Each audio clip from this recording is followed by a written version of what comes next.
自从知道我是贾少爷后，班里同学兴奋极了。他们不是要嘲讽我，而是终于见到穷人长什么样子了。终于有人可以领贫困补助名额了。我的养父母也不像小说里那样尖酸刻薄，直接将我赶出家门。面对甄少爷的冷嘲热讽，没有一个人理会他，反而来问我的打算。姐姐慕宁雪的话简短干练。我在 A 国买了庄园，你不愿回穆家，那就跟我走吧。我停下手里的刀叉，抬眼冷冷地看向他。我讨厌的只是房子吗？慕宁雪切着盘里的牛排，有属于自己的情绪。我离开穆家之后，那里就成了冰冷的机器工厂。她和沐浴露都不愿回去，哪怕现在有了新的甄少爷，也不再是他们的栖息地了。慕宁雪心里其实很清楚，让我反感的不止那栋房子，也不止穆氏夫妇，还有她和沐浴露这两个姐姐。所以你喜欢叶家，喜欢那间狭小的屋子，还是喜欢叶家的人，喜欢叶子熙做你姐姐？她一连串的反问语气平静，我却听出了其中的怒意，顿时警惕地盯着她。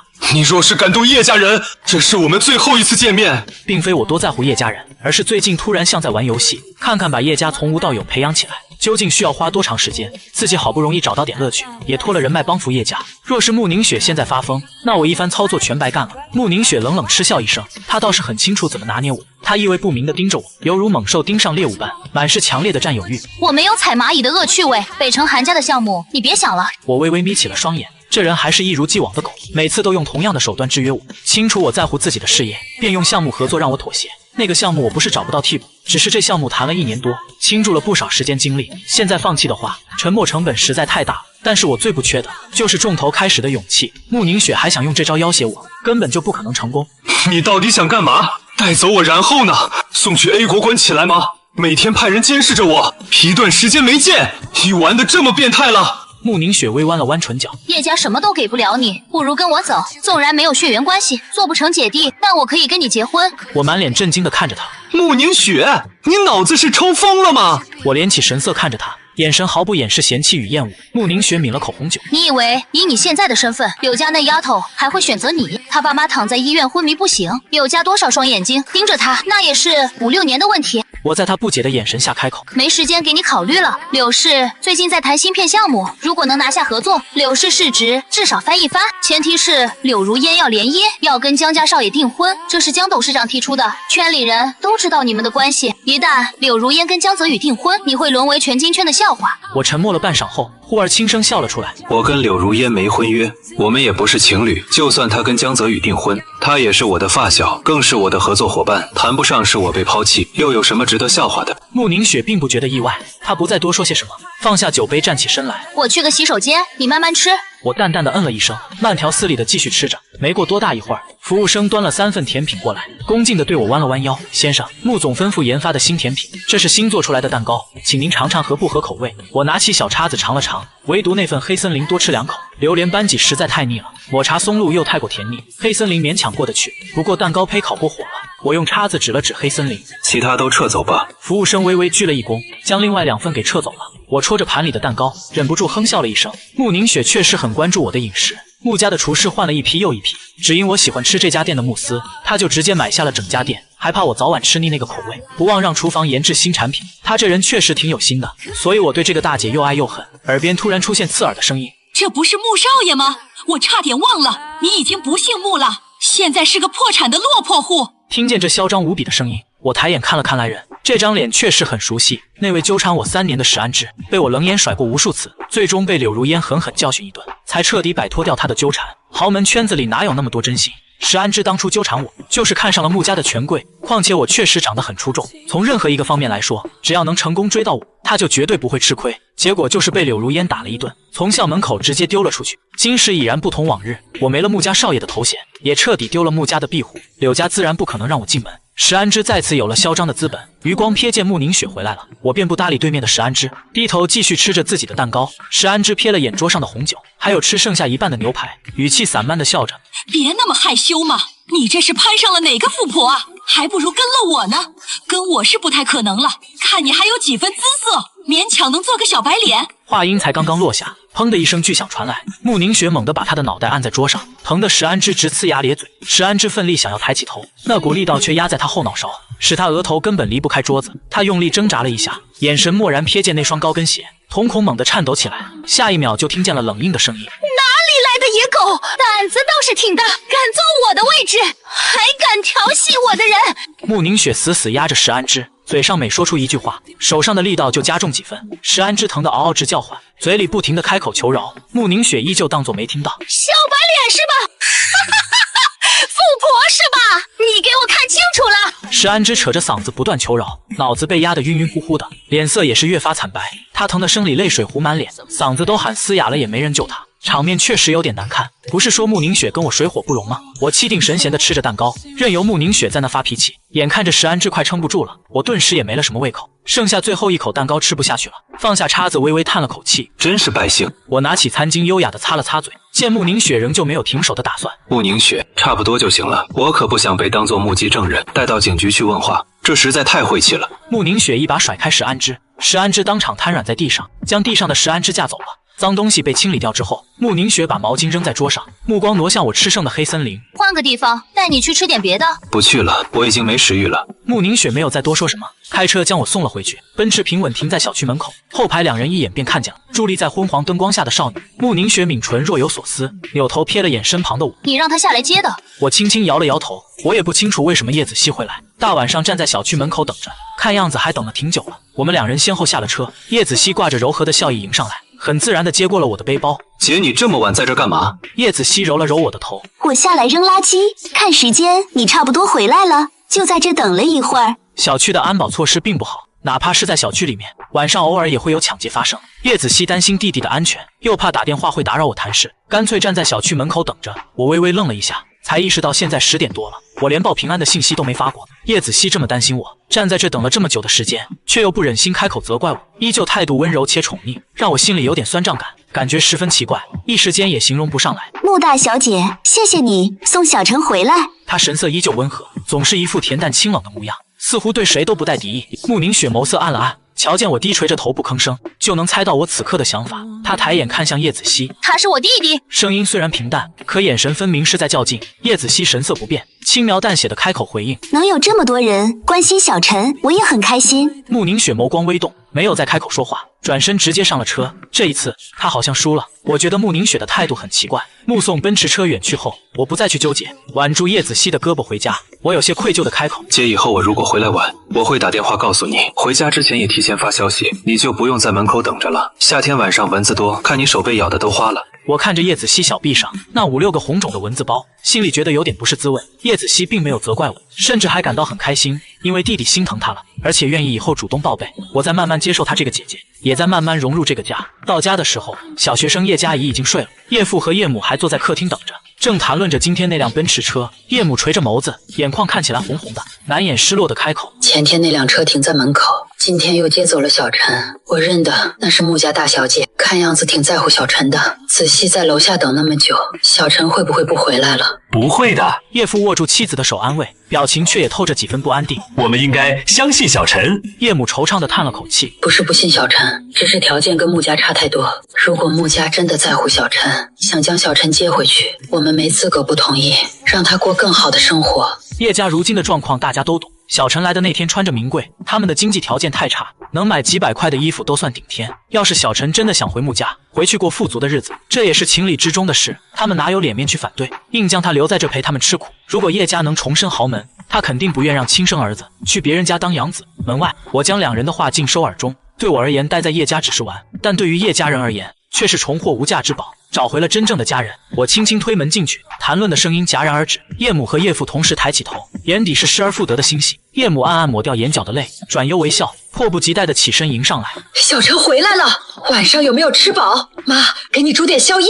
我乖巧地点了点头。好啊，外面餐厅没妈煮的好吃，我想吃鸡蛋面了。叶母的喜悦溢于言表，疾步走进了厨房里。我换了干净的拖鞋，叶子熙也锁好了门，姐弟俩走到沙发坐下。叶父一直在喝着水，掩饰自己的如释重负。看他明明紧张的手心冒汗，还在佯装十分淡定，我心底失笑开了口：爸，跟你聊个事儿呗。叶父猛然间手一抖，杯子里的水洒出一点，他连忙放下水杯，拍了拍裤子上的水，心里又开始慌乱了。厨房里也传出乒乓声响，该不会小陈已经被说服了？这一趟专门回来是跟他们道别的吧？我强忍着嘴角的笑意，爸妈手足无措的样子很有趣。在穆家，多个儿子跟多个佣人没区别，反正都是不被重视的局外人。可是对于叶家而言，是真正意义上多了个家人，一个能够朝夕相处、可以互相扶持的家人。这种差别令我觉得新鲜，因为从来没见过，所以心里觉得好奇，想知道这种差别带来的生活会有怎样不同的体验。突然，我不急着离开叶家了，叶父已经做好心理建设了，哪怕我说出明天就走，他觉得自己也能承受，也不是什么大不了的事。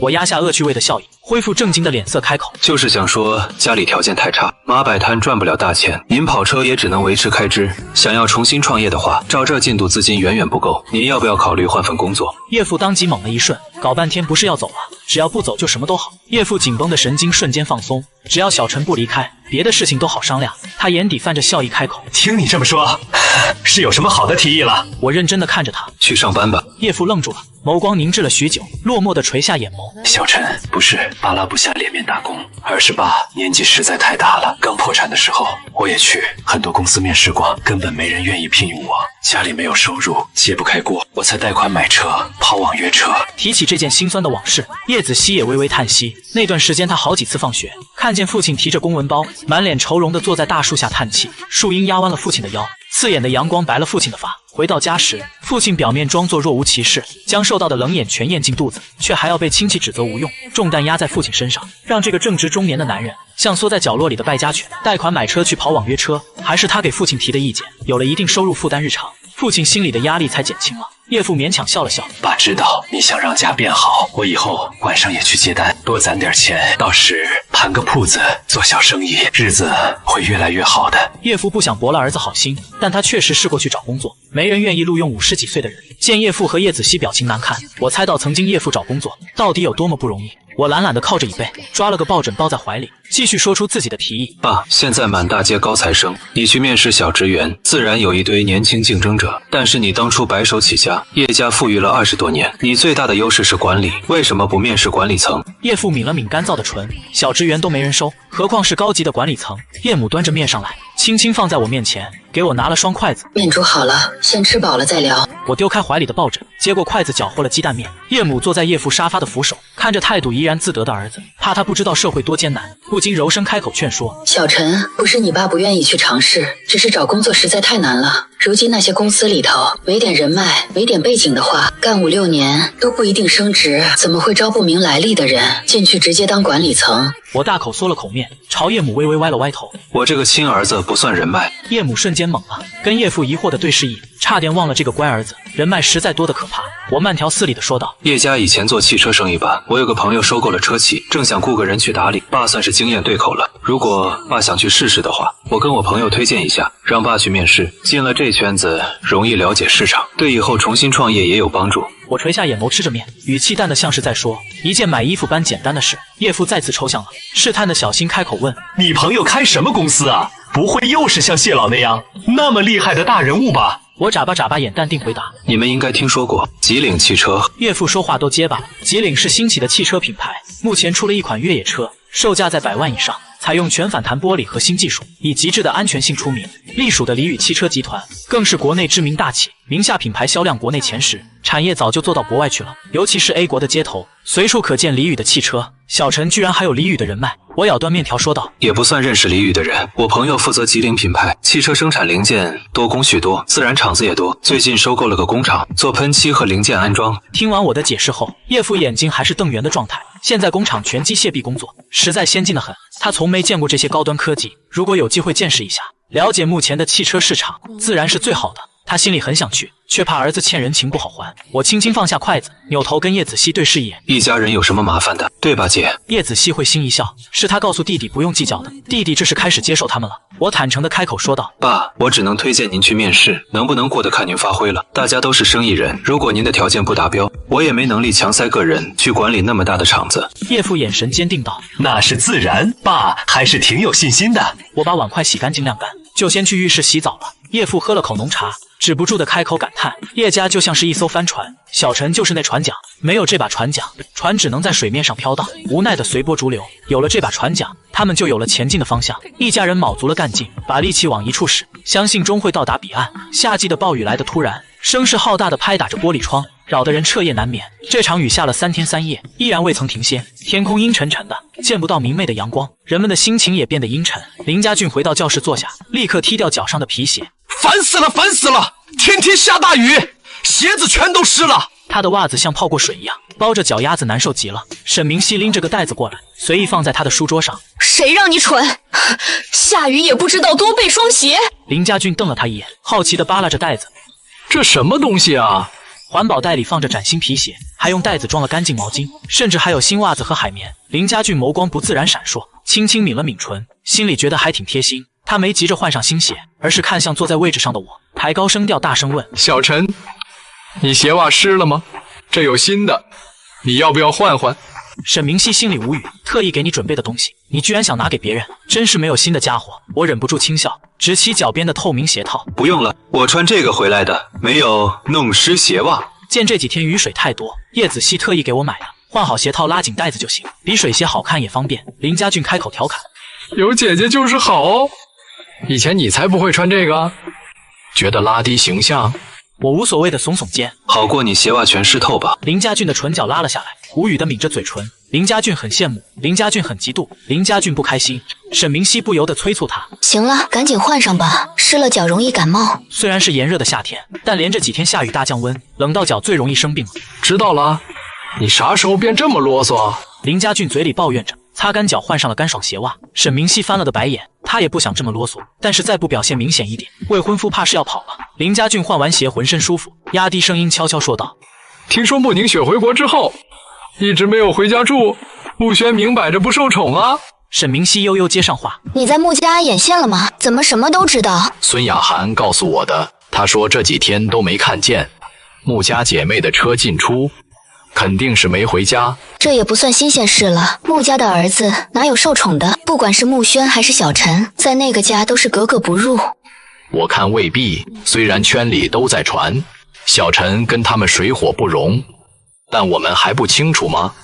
那2位小姐对小陈紧着呢，就是方式令人难以接受。事实确实如此。我抿唇轻轻笑了笑，并没有开口反驳。课间休息的时候，安分了一段时日的穆轩又开始出来作妖了，趴在桌上哭得震天响。班上不少人碍于他身份，也得假意关心一番。他慢慢坐起身，抹了抹脸上的泪水，哭得梨花带雨，双眼通红，好似受了委屈似的，纯良无害又楚楚可怜。他声音哽咽着道：妈妈从国外回来送的，那支钢笔价值好几万呢，我平时都舍不得用，想带回来送给子安的，但是现在找不到了。林子安一听这话，连忙过来安慰穆轩：别着急，别着急，仔细想想放在哪里了，我们再找找。我就放在书包里，已经找了好几遍了，还是找不到。穆轩不停抽泣着，看上去可怜极了。林家俊翘着2郎腿，不由得翻了个大白眼。待会儿会在谁的抽屉里找到那支钢笔呢？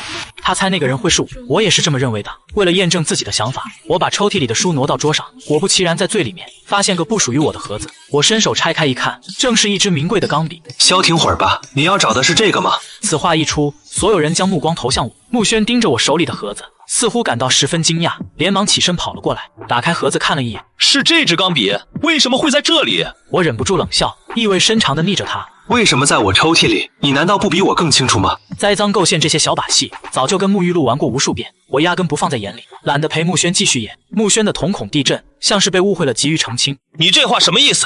这笔我打算送给子安的，怎么会放进你抽屉里？我没怀疑是你偷的，你却急着把责任推给我。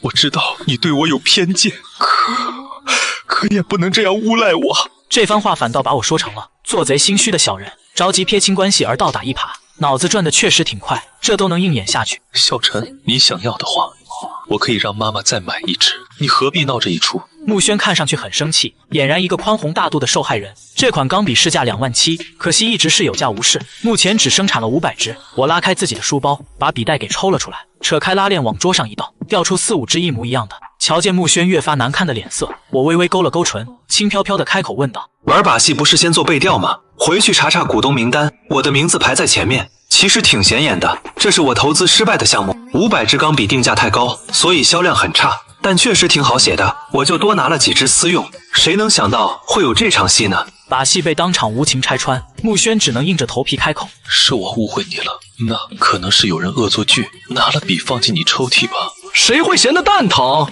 拿你的笔陷害小陈？这次穆轩是真的慌了，他这才注意到周围。自打我翻出这支笔后，他在班里彻底被孤立了。穆轩矗立在原地，不知该作何表情，紧张情绪纷杂在脸上，脸色最终由青转白，竟然两眼一翻昏了过去。林子安的演技好多了，在最后一秒不忘表忠心，眼疾手快揽住了穆轩，确认对方真的昏过去后，他收起眼底的担忧，睨了眼桌上那支钢笔，嫌弃地发出一声轻嗤，还以为是稀罕物品呢，原来是没人要的烂货。我若有所思地把玩着笔，过了半晌才开口说：“他倒提醒我这亏本项目，这个月大家提个策划案，砸了钱总得让他回本。陈哥牵头，肯定能赚回来啊。用是挺好用的，但价格太高了，估计很难做起来。降价呗，少赚点好过没得赚。能降到哪里去？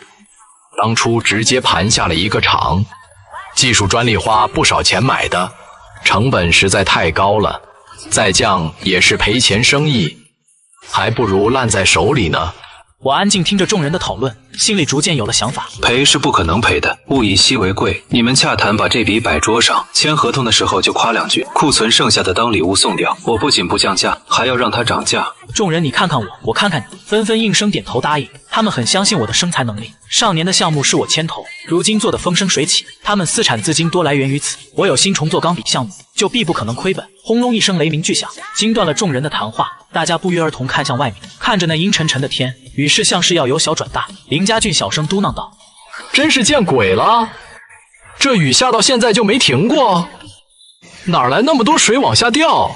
沈明熙眯了眯双眸，总有种不祥的预感。我轻轻笑了笑，神情轻松且自在。我倒是觉得有好事发生。直到这周的周末，这场雨断断续续还没停，偶尔大雨倾盆而下，偶尔细雨如银针，偏是扰得人心情烦躁。柳氏高层会议室的争论，甚至盖过了窗外的雨声。这是柳如烟第3次谈判，跟江家谈芯片使用权。面对江家坚持联姻的要求，江总，合作讲的是互利共赢，怎么能扯到婚嫁事上？柳如烟可以让利，但在结婚对象这方面，她绝不会有半步退让。江念希轻轻一笑：“小柳总，芯片技术是江家核心，光有利益纽带远远不够，两家人成为一家人，这才是最大的保障。这是家母的意思，也是我的意思。你一直不肯松口，对我弟弟有什么成见吗？”柳如烟脸色阴沉如天色，她已经主动让利2分，不松口的分明是江家，宁愿让他让2分利，也非逼他跟江泽宇订婚。这项合作谈了3次，历时整整2个多月，他连江泽宇的面都没见上。估计江泽宇跟当初的我一样，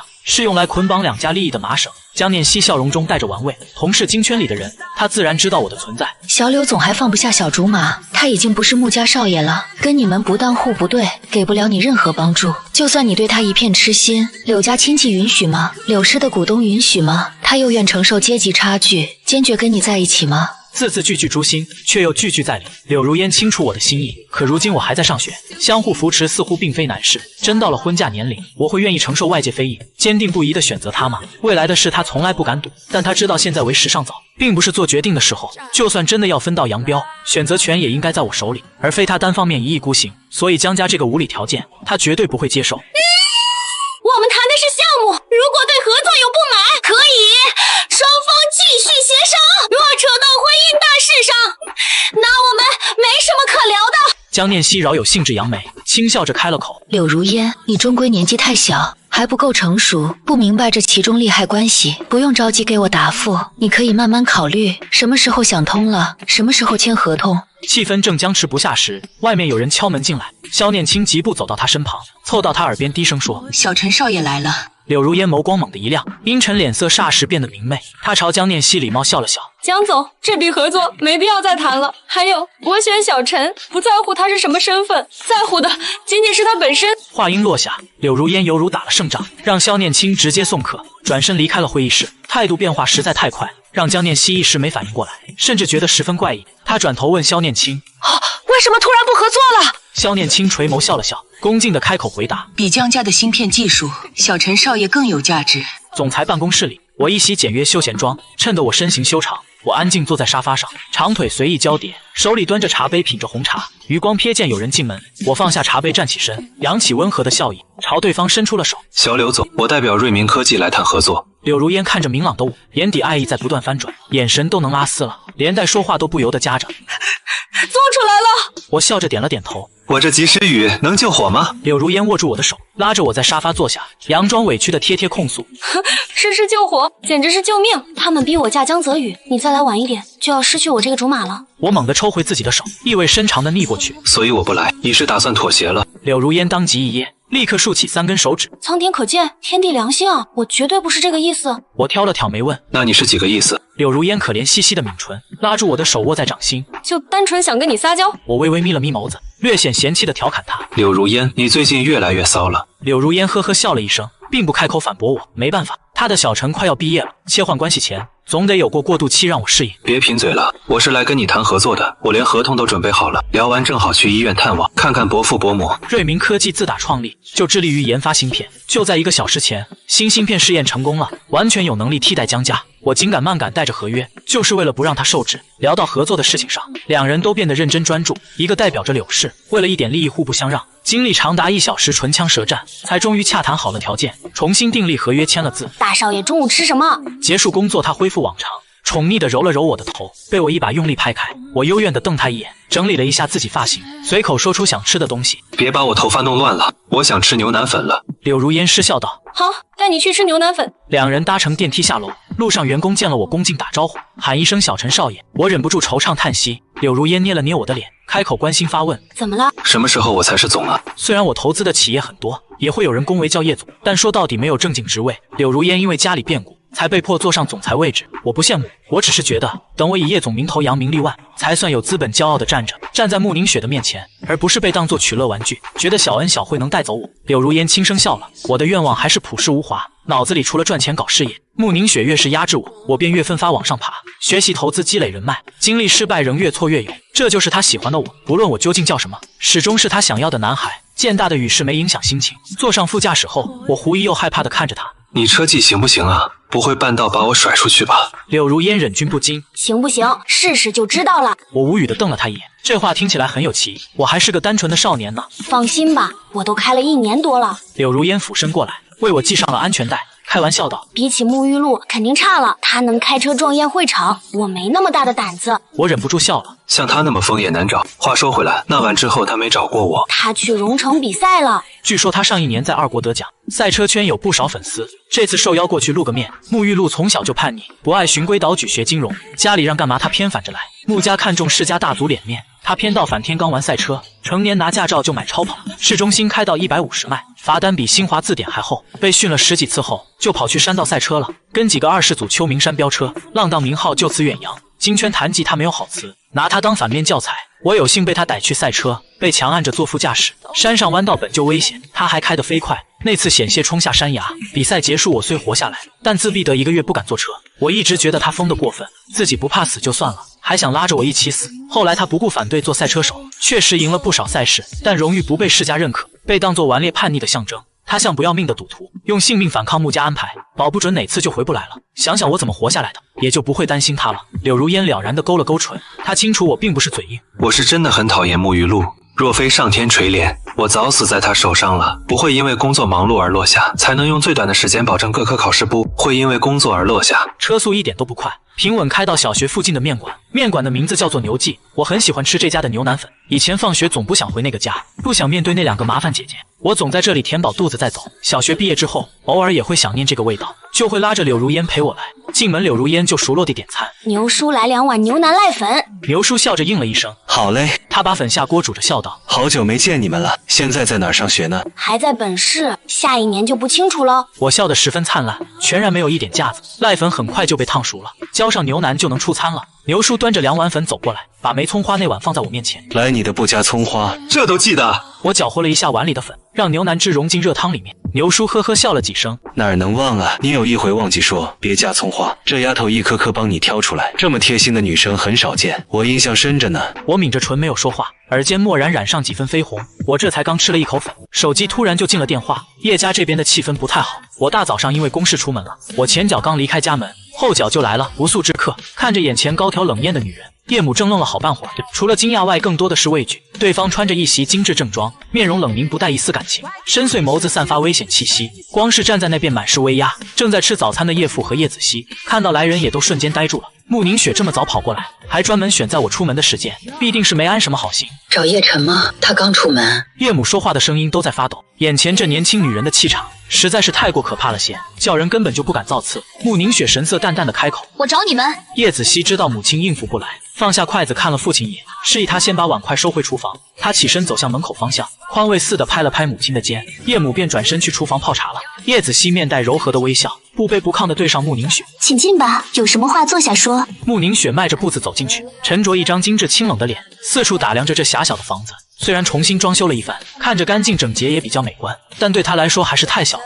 他心里感到很不满意，甚至没他在穆家的衣帽间大。难怪叶晨明明卡里有钱，却连几套好衣服都没买，这么点地方根本不够放，而且还不是他自己一个人住，跟5口人挤在这小空间，空气肯定都不太流通吧。穆宁雪在小沙发上坐下，一双长腿显得沙发更紧。叶母热情端上刚泡好的茶，脸上的笑容却有些尴尬。穆宁雪瞥了眼那玻璃杯，心想卫生状况还算干净，不过用的茶叶实在是太差，还比不上外面餐厅里的茶，用的自然也不是山泉水。他紧紧盯着那杯茶2、3碗，却连碰都没有碰一下。叶母顿时变得更加拘束不安，世家豪门里的大小姐难伺候。叶子熙瞥了眼父母亲，示意他们先坐下来休息，交给他一个人来应付就好。他转头看向穆宁雪，十分礼貌地开口询问道：“穆大小姐大清早出现在这里，不会单纯是来拜访的吧？特意等叶晨离开了才上门，有什么事直说就好。”穆宁雪睨了叶子熙一眼，这丫头倒是个干脆聪明的人，既然话都已经说到这份上了，穆宁雪也懒得跟叶家人绕圈，十分简洁明了地开口说道：“你们开个价，我带叶晨走。”这话一出，几个人都愣住了。什么意思？打算出钱买走我弟弟呗？叶父和叶母的拘束顿时消散，对穆宁雪瞬间就没了好脸色，真以为有几个臭钱就了不起，就能随便抢走他们的宝贝儿子。你把叶晨当商店挂着的商品吗？明码标价，想买走就买走。我还以为你是担心他过得不好，结果开口就是钱的。我们叶家绝对不卖儿子。叶母肉眼可见的生了气，穆宁雪的话摆明是羞辱叶家，更是对叶晨的一种侮辱。面对叶母毫不掩饰的怒气，穆宁雪却完全不以为意，神色淡然的继续开口说道：“叶晨自小衣食富足，光是卧室就有70多平，还有独立的专属衣帽间，2个佣人贴身伺候着，一日3餐由5星大厨负责，出行都有专车配备司机。他在这里能得到什么？你们又能给他什么？”叶母顿时被噎得哑口无言。穆宁雪语气平静的继续说道：“给你们5000万，存银行吃利息，也够你们吃一辈子。”我们不要你的臭钱，哪怕给我们5个亿也不行，这事儿根本就没得商量。叶晨是我们家的宝贝儿子，不是你几个臭钱能比的。叶父脸色铁青，绝不肯让步，好不容易才认回来的亲骨肉，哪能再轻易被别人给带走？真心疼他的话，忍心看他在这里受苦吗？你们硬是不让他离开，无非是舍不得他带来的资源，介绍资源认识大人物，自掏腰包让别人装修房子，再是给你们找各种工作。他给你们的已经够多了，做人还是不能太贪心。我给你们5000万，买断你们那不值钱的亲情。穆宁雪说话向来很毒辣，半点都没有留什么情面，气得叶父直接拍桌而起。我不管你是什么身份，这是我家，立刻给我出去！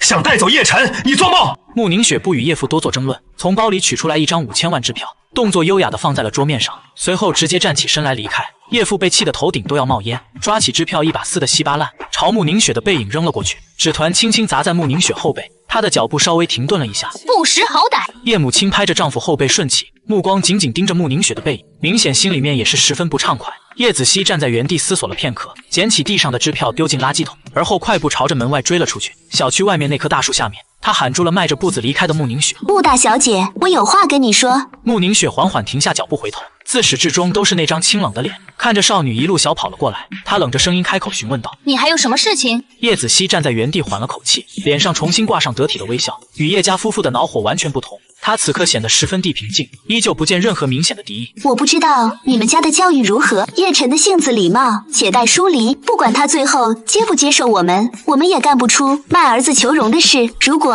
他自愿同意跟你走，我们自然也没什么可说的。既然你今天趁他不在才来说，想必他也是不愿意跟你走的。你也不必再白费力气从我们下手。穆宁雪的神色依然不见变化。你说完了吗？叶子熙微微弯了弯唇角。最后，谢谢你17年来对他的照顾，也谢谢你至今还关心他快乐与否。以后我会照顾好我弟弟的。穆宁雪的瞳孔微不可见的颤了颤，声音淡且轻的落下一句回复：你最好是说到做到。转身头也不回的径直走了。坐上豪车的后座之后，沐浴露的电话就直接打了过来。慕宁雪随手滑屏接通了，那头传来幸灾乐祸的清脆女声：我猜穆大小姐是不是吃瘪了，也根本没法子带走叶晨。喂，等会儿你急啥？慕宁雪虽然我俩老死不相往来，但在抢走叶晨这件事上面，咱俩可是目标一致的。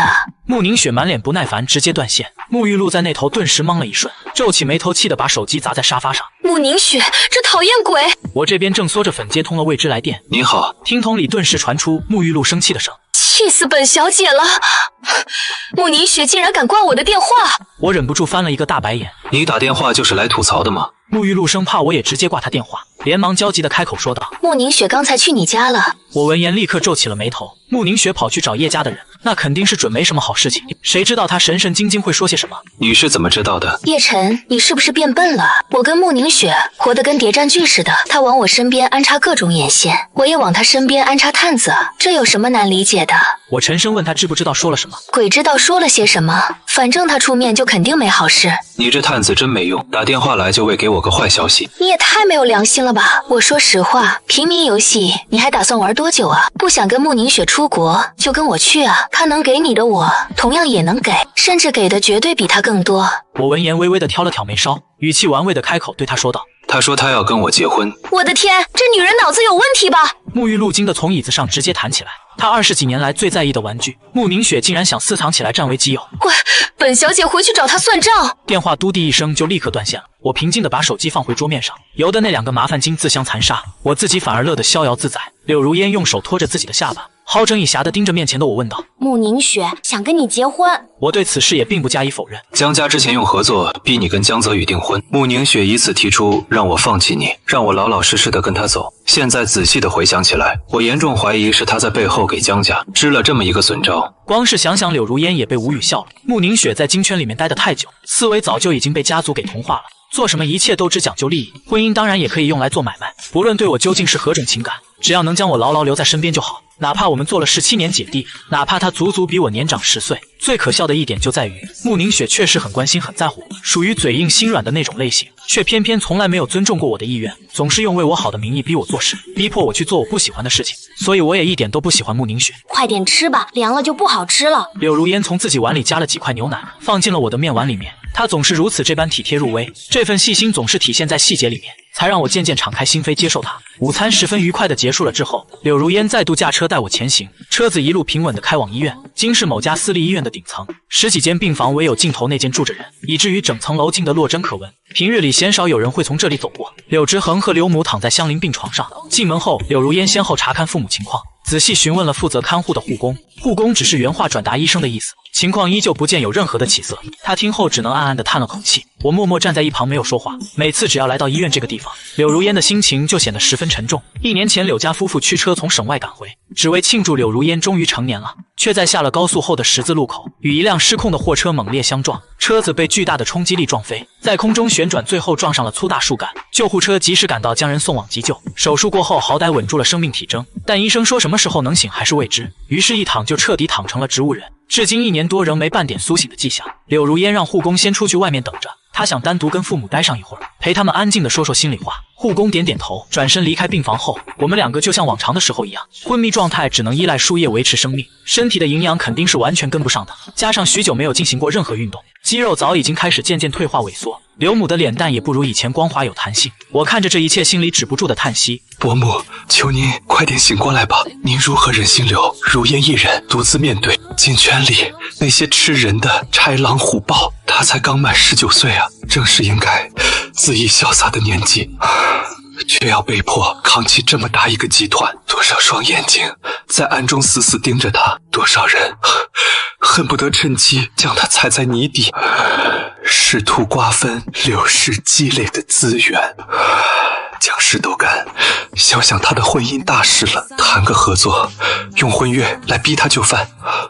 你要是再不赶紧醒过来，让他如何应对心怀不轨的老狐狸，又让我如何有底气站在他身边？柳如烟伯母的手指刚好像动了，我还是立刻把这件事告诉了他。不管到底是不是我自己看错了，对于柳如烟而言都是一个希望。柳如烟立刻扔下手里擦拭的毛巾，快步拉开隔帘，直接冲了进去，一把紧紧握起母亲冰凉的手，满含期待地看着母亲沉睡的脸庞，声音颤抖地轻声开口唤道：“你能听见我说话了吗？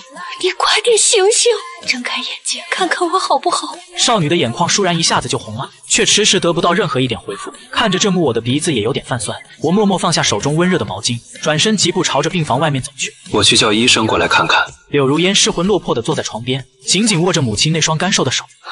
妈，求你快点醒过来吧！以后我再也不跟你拌嘴，惹你生气。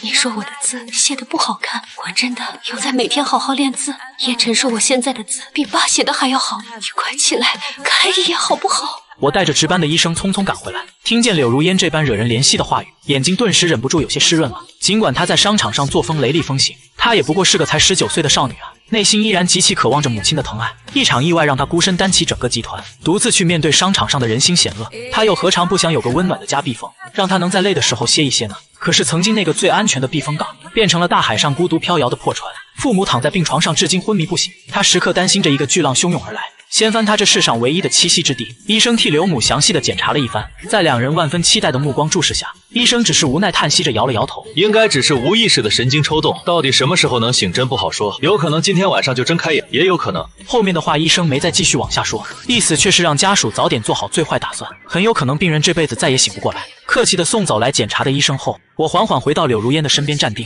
任由她疲惫的将头靠近我的怀里。我能感觉到柳如烟浑身都在发抖，她心里此刻正在感到深深的害怕，怕最爱的亲人会就此永远离开她。我紧紧抿着干涩的嘴唇，深知此刻无论说什么都显得苍白。我伸出手轻轻环住柳如烟的腰，一下下轻拍她微微颤抖的后背，试图给她带去一丝微不足道的温暖。衣服肩膀处被柳如烟的泪水浸湿，我只觉得自己的心也跟着揪疼。半晌后，我强忍着哑着嗓子开口：“如烟，要不我们去请顾老来一趟吧？”环着我的那双手臂渐渐的收紧，似要将我整个人嵌入他身体里，却让我真切感受到他心底的挣扎。我柔声细语的继续开口说道：“你不必顾虑太多的事情，我会想办法去请顾老过来的。”晚上是柳家的专车司机过来接的，柳如烟枕在我的腿上，疲惫睡了一路，而我给顾老拨了10几通电话过去，却始终处在无法打通的状态。车子一路平稳地到达了柳家，我一直安静地陪在柳如烟身边，直到看着她熟睡才轻手轻脚离开。我独自打了一辆出租车返回叶家。叶家房子里的气氛也并不太好，叶子熙已经在剧组拍完戏回来，叶父则是整天闷在房里没出过门，始终因为穆宁雪今天的不请自来。次日一早，外面的大雨越下越大，整座城市仿佛笼罩在水雾之中，放眼望去全都是白茫茫的一片，根本就看不见一点阳光的影子。7点的天像凌晨4、5点那样黑，叶子熙本就整夜翻来覆去没睡好，听见外面客厅里有细微的动静，他立刻起身下床想出去看看，却正好见我关上大门转身离开。他快步走到客厅，轻轻推开窗户，外面的雷鸣声震耳欲聋的响着，站在窗边默默地等了一小会儿，隔着雨帘远远看见我撑着把雨伞，疾步走到了小区的大门口处，坐上了上次他搭过的那辆商务车。大清早的外面又下着这么大的雨，我一个人急匆匆的要去哪里呢？此刻我将雨伞随意的放在一旁，伸手拍了拍身上沾着的水珠，转头吩咐前排的司机立刻开车去清风堂。司机听从吩咐，立刻驱动了车子。我接到了柳如烟打过来的来电。睡醒了吗？我声音里掺着柔和温软的笑意，不愿让自己的坏情绪影响柳如烟。柳如烟在电话那头斟酌了半晌，声音听起来有些闷闷的说道：“我希望我爸妈能尽快醒过来，但我也不想让你感到为难，所以你去这一趟，实在不行就算了，千万不要太过勉强自己。”我语气十分轻松的开口宽慰他。别担心了，说到底他是我的师傅。再说，就算他不肯认我这个徒弟，医者仁心，他也没有不救人的道理。柳如烟闻言在电话里陷入了沉默。她很清楚当年我跟顾老的关系闹得究竟有多么的僵硬和不堪。我直接当众宣布断绝师徒关系。我明白公司的事，你尽管放心，我会妥善把一切都处理好的。你路上注意安全，如果顾老不见你，千万不要太过勉强委屈自己。我在想别的办法去请他出山。电话挂断，我疲惫地靠在真皮椅背上，合上双眸，忍不住深深地叹了口气。医生说柳氏夫妇已经成了植物人，到底什么时候能醒完全是个未知数。起初我也以为状况不会发展太糟糕，说不定安稳睡上几个月就醒了呢。可是这大半年的时间都已经过去了，病情仍旧是一点都不见起色。瞧着柳如烟每日里忧心忡忡的模样，还得强打精神应付商场的老狐狸，我便开始尝试着主动去联系顾老。可惜一直以来都是白费力气无果。不论我厚着脸皮亲自上门多少次，给顾老发了多少条诚恳的道歉信息，顾老始终固执的不肯出来见我。昨天见柳氏夫妇的气色每况愈下，已经有了随时可能撒手人寰的迹象。医生的检查结果也是让家属做准备，做好可能永远失去他们的最坏打算。我如何能够眼睁睁看着柳如烟逝去，她最至亲之人而做到无动于衷呢？外面的大雨仿佛要将整个城市倒灌，路上的能见度变得十分的低。为了安全起见，司机的车速并不快，将近1个半小时才到达清风堂门口。见前面的司机正准备陪同我下车，我开口说道：“你留在车里等着就好。”我拿好雨伞，推开车门走了下去。狂暴的雨势让我的雨伞形同虚设，鞋子瞬间便泡在了冰凉的积水里，长裤很快也就湿了多半截，衣服也被飘进来的雨水无情打湿。或许是因为今天天气太差的缘故，宽阔的街道上根本就不见半个行人。清风堂议事大门紧闭，不接待来客。望着面前刷了红漆、透着威严的木门，我深吸一口气，努力沉住气，用力拍响了上面厚重的金属门环，扯着嗓子在雨中高声喊道：“徒弟叶晨求见顾老，望顾老宽宏，大量见徒儿一面。”声音被大雨哗啦啦的声响完全掩盖，我没有气馁，继续用力拍着大门环。徒弟叶晨求见顾老。不知在雨中站着喊了究竟有多久，厚重的木门咯吱一声开了一条缝，一个女人穿着一身干净的素衣，长发盘起扎了一个高高的马尾，面容看起来十分的清冷疏离。顾老不愿见你，请回吧。见对方毫不留情又要关上大门，我猛地用力推开大门，侧身挤了进去。哎，你不能硬闯！林雅急了，连忙关好门追了上来。顾老说了，他不见你。除了林雅外，还有3、4个穿素衣的人，纷纷跑出来挡住了我前进的去路。这些都是清风堂里收的学徒，我被他们几个人死死拦在堂前，根本不许我踏进主屋里半步。看来顾老这次是打定主意不见我了。雨水打在伞面上，发出噼里啪啦声响。我看着紧紧挡在面前的这几个人，用力咬了咬嘴唇，收起了手中的雨伞，屈起膝盖，直接跪在了青石台阶前。漫天雨水瞬间打湿了我全身衣物，长发紧紧贴在苍白的脸颊上，混杂着我早已看不清的咸涩泪水。我抬高声调，朝着主屋里面大喊：“徒弟知错了，求师父见徒弟一面。”几个学徒面面相觑，互相看着对方，一时之间都不知该怎么办才好了。林雅瞧着跪在雨幕中单薄的人影，心里多少还是有些觉得于心不忍，转身疾步跑去通传顾老了。堂主叶晨在堂前跪下了，这么大的雨，若是淋坏了身子怎么办？要不您还是去见他一下吧。顾清风手握毛笔，正在练习书法，落笔有力，可谓是入木3分。笔锋凌冽婉转，可见其傲骨。笔尖在砚台里沾了沾墨汁，他漫不经心地开口，缓缓说道：“让他跪，真当我这清风堂是想来就来的？什么时候腿跪麻了，膝盖跪疼了，他自然会乖乖离开的。”林雅紧紧抿着嘴唇，迟疑了好一会儿，才小心翼翼地再次开口说道：“堂主，我看叶晨这次是真有事求您，求到您跟前的都是性命攸关的大事，您就发发慈悲去见见吧。”每天来我这寻医问药的人数不过来，我只救那些心诚的人，像他这种趋炎附势、见利忘义的人不帮。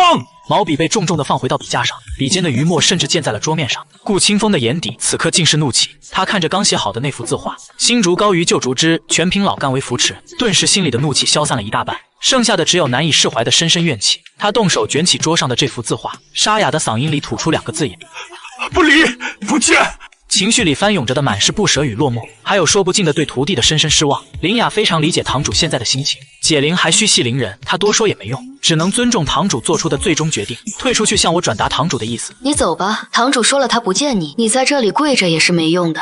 浑身上下湿得不断往下滴着水，我冷的身子抑制不住的发抖，上下牙齿也早就已经在打颤了，但还是腰杆笔挺的死死跪在那里。今天不管受到如何的刁难和冷眼，我都必须想办法见到顾老一面，请顾老出山去为柳氏夫妇诊治。烦请转告顾老，他若不愿见我，我就在这里长跪不起。林雅重重地叹了口气，开口道：“你这又是何必呢？当年你为了权贵离开清风堂，堂主苦劝你多少次都没能让你回头，是你亲口说出断绝师徒关系的话，深深伤透了堂主的心。如今就算你在这跪到2条腿断掉，堂主也不会再见你了。”我用力抿着早已失去血色的唇，确实是无可反驳他说的这些话。我承认5年前确实是我狠心绝情，跟顾老当面断绝了师徒之间的关系，毅然决然地转身离开了清风堂。不管当年事出究竟是何种原因，不可否认确实是我对不起顾老，辜负了他老人家的一片苦心。错了就是错了，没有任何的借口，说的再多对于顾老而言都是狡辩。现在最主要的是诚心表达道歉，真心求得顾老的最终原谅。我此刻虚弱的有些气若游丝，大声喊一句需要缓好久才能蓄力，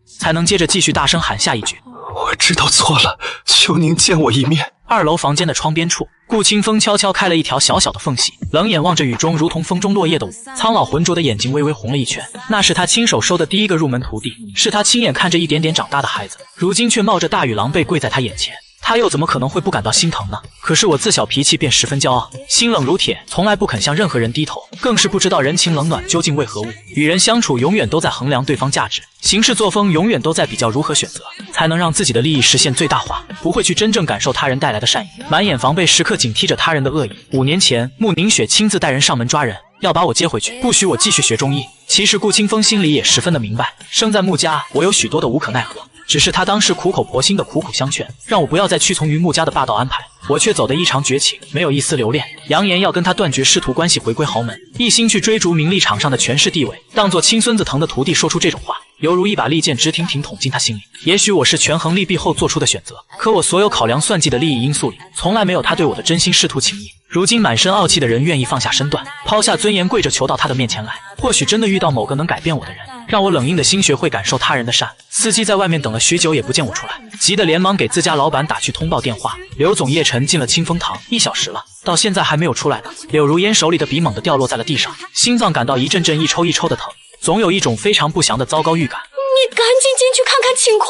已经敲过门了，里头的人说今日谢客不让我进去。我听见叶晨在里面喊着求顾老原谅，顾老好像还是没见他。这么大的雨，他会不会还在院里淋着？柳如烟倒吸一口凉气，沉住呼吸，思忖了片刻之后，开口命令道：有什么消息立刻通知我，我现在就马上赶过去。他的话还没有来得及说完，肖念青就急匆匆推开门走了进来。刘总董事会几位股东已经到齐了，就等您过去主持开会了。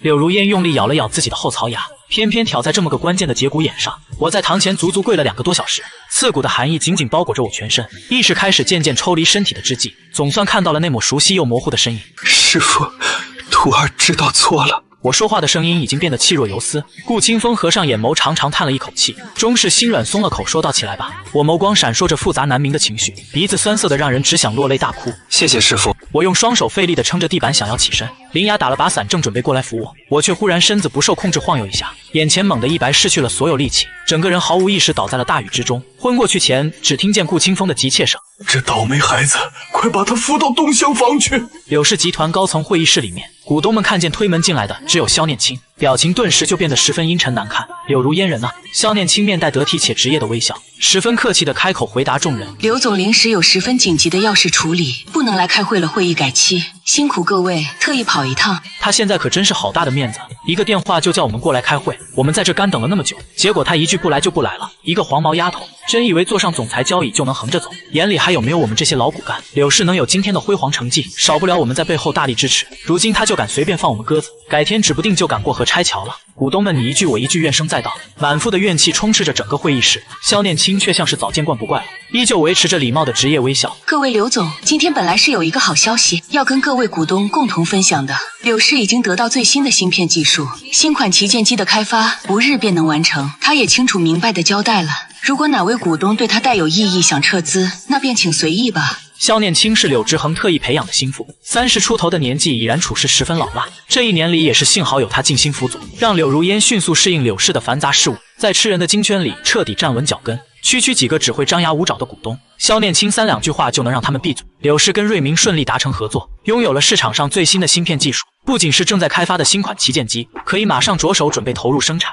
柳氏旗下的各类智能家居产品、汽车很快也能依靠这款全新芯片，在行业内成功拔得头筹。届时柳氏的市值将会疯狂上涨，甚至有希望超过6代从商的穆氏。谁在这关键时候要求撤资退股，谁就是没脑子的超级大蠢蛋。所以肖念青的这番话一出口，满腹牢骚的股东们纷纷不作声了。会议室里空气倏然陷入安静，半晌后才轻飘飘传出一道声音：既然刘总有重要的急事在身，那会议就改期再说吧，等刘总什么时候彻底忙完了，再通知我们过来开会。其余人见状也都纷纷跟着附和，扯着虚假的笑脸陆续起身离开，于是开始变得渐渐小了些。柳如烟将油门毫不犹豫踩得更深，一路狂飙疾驰赶往清风堂。刚才司机打来通报电话，说清风堂里闹轰轰乱作一团，好像是因为我在雨中晕过去了，他哪还有闲心去应付那群老狐狸，万事都不及他的叶晨重要。我迷迷糊糊终于睁开双眼的时候，映入眼帘的是少女白皙精致的脸蛋，那下颌线凌厉的过安检都会被警告，不准携带危险的锋利锐器。不对，柳如烟怎么会出现在这里？我费力地转了转干涩的眸子，就看见了坐在床边满脸写着傲娇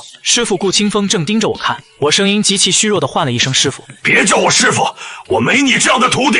顾清风冷哼一声，别开脸去，明明心里很心疼这个大徒弟，嘴上却还在硬撑着装生气。我用力抿了抿毫无血色的嘴唇，乖巧垂下眸子，改口唤道：“堂主。”顾清风心想说不让喊你就真不喊了，真是个没良心的臭小子。顾清风猛地站起身来，双手背在身后，快步往外走。我去看看药熬好了没有，喝了药你就赶紧离开这里。林雅看见堂主这口不对心的样子，忍不住躲在旁边捂着嘴偷笑。等堂主的身影彻底消失在门外，她缓步走到桌前，倒了一杯温水。柳小姐已经把柳先生、柳夫人的情况详细跟堂主全都说过了。柳如烟清冷神色不见明显喜悦，眼底反而全都是对我的心疼。早知道我会这样毫不顾忌折腾身子，他无论如何都不该让我来的。堂主这人就是喜欢嘴硬心软，你是他最看重的徒弟，在冰冷雨里跪了2个多小时，他怎么可能还忍心怨你？林雅把水杯递给旁边的柳如烟，柳如烟低声道谢后伸手接过，我就着柳如烟递到嘴边的手，小口小口抿着杯子里的温水，压在心里那块沉甸甸的大石头被这一场大雨给彻底冲刷掉。我苍白唇角带着难以克制的雀跃，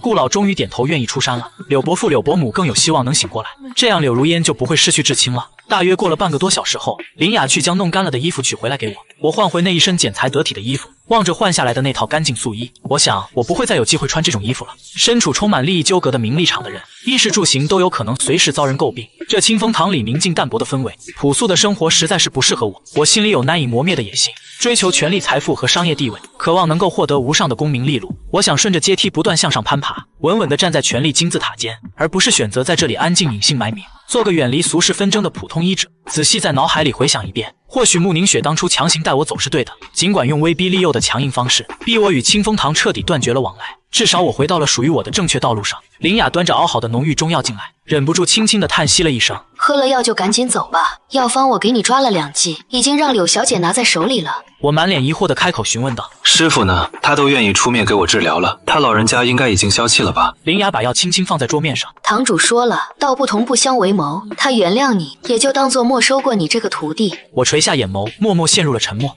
懂了。我一仰头喝完了碗里的苦药，真诚道谢过后，跟柳如烟一起离开。顾清风独自站在2楼的窗边，目送外头的车子渐渐驶远，脑海中回忆着柳如烟说过的话。5年前慕宁雪亲自上门抓人，要让我回去跟她学习商业管理，威胁我如果再敢把时间浪费在这里，就让清风堂彻底从今世消失。我很清楚慕宁雪的狠辣手段，别说是令清风堂彻底消失了，甚至有可能让顾清风也跟着消失，所以我咬着牙选择妥协了，狠心说出了那些绝情的话，主动断绝了多年的师徒关系，发誓以后再不踏入清风堂半步。柳如烟也跟顾清风详细讲了我这些年经历的种种不容易，自身能力不足就会处处受制于人，每天跟那2个麻烦姐姐斗智斗勇，发现自己并非穆家亲生骨肉后，更加拼命努力的去赚取资本。我远不像看上去那般轻轻松松就能轻易得到想要的一切，我扛着巨大的压力艰难成长，我被禁锢在石头里，仍然努力破局。顾清风原本是山上道观里的道士，自学了一身精湛无比的中医术，某次暴雨来袭淹了山下的小村镇，他毅然下山悬壶济世，救死扶伤，就此认识了来赈灾的小叶晨。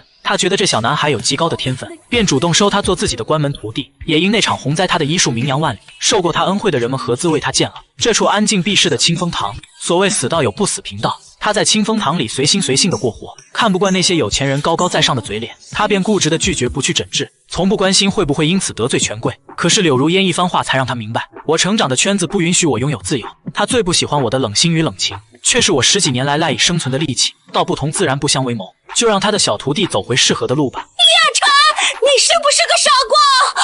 这么大的雨，你就跪在那里2小时？柳如烟紧紧皱着好看的眉头，伸手探了探男孩发烫的额头，然后将我紧紧搂在他柔软怀里。有点低烧了，你冷不冷？我轻轻摇了摇头，舒舒服服窝进柳如烟的怀里，闻着她身上淡淡的柠檬香气，苍白唇角染上一丝真切笑意。喝了药已经感觉好很多了，我好歹练过多年柔道，这点小病完全不碍事的。柳如烟的眉心依旧不见松缓，她幽怨地扯了扯男孩的脸蛋，又不敢太用力，怕真弄疼了我。不是跟你说了，千万不要勉强吗？男孩双手自然地环住她的腰肢，放松的姿态足见深深依赖和信任。柳如烟，我没怎么感受过亲人的关心，我不想让你也失去父母的疼爱。柳如烟的眸光猛然颤了颤，她也曾来过清风堂苦求过顾清风，但顾清风对豪门权贵偏见实在很大，尤其是知道他认识我这个逆徒，就更加不愿搭理他任何请求了。冷着脸说，既然人躺在医院只是昏迷，目前并没有任何性命危险，植物人也是一条人命，又不是立刻将死之人，找他也没有什么大用，让医院的医生慢慢治吧。后面几次柳如烟再去请求，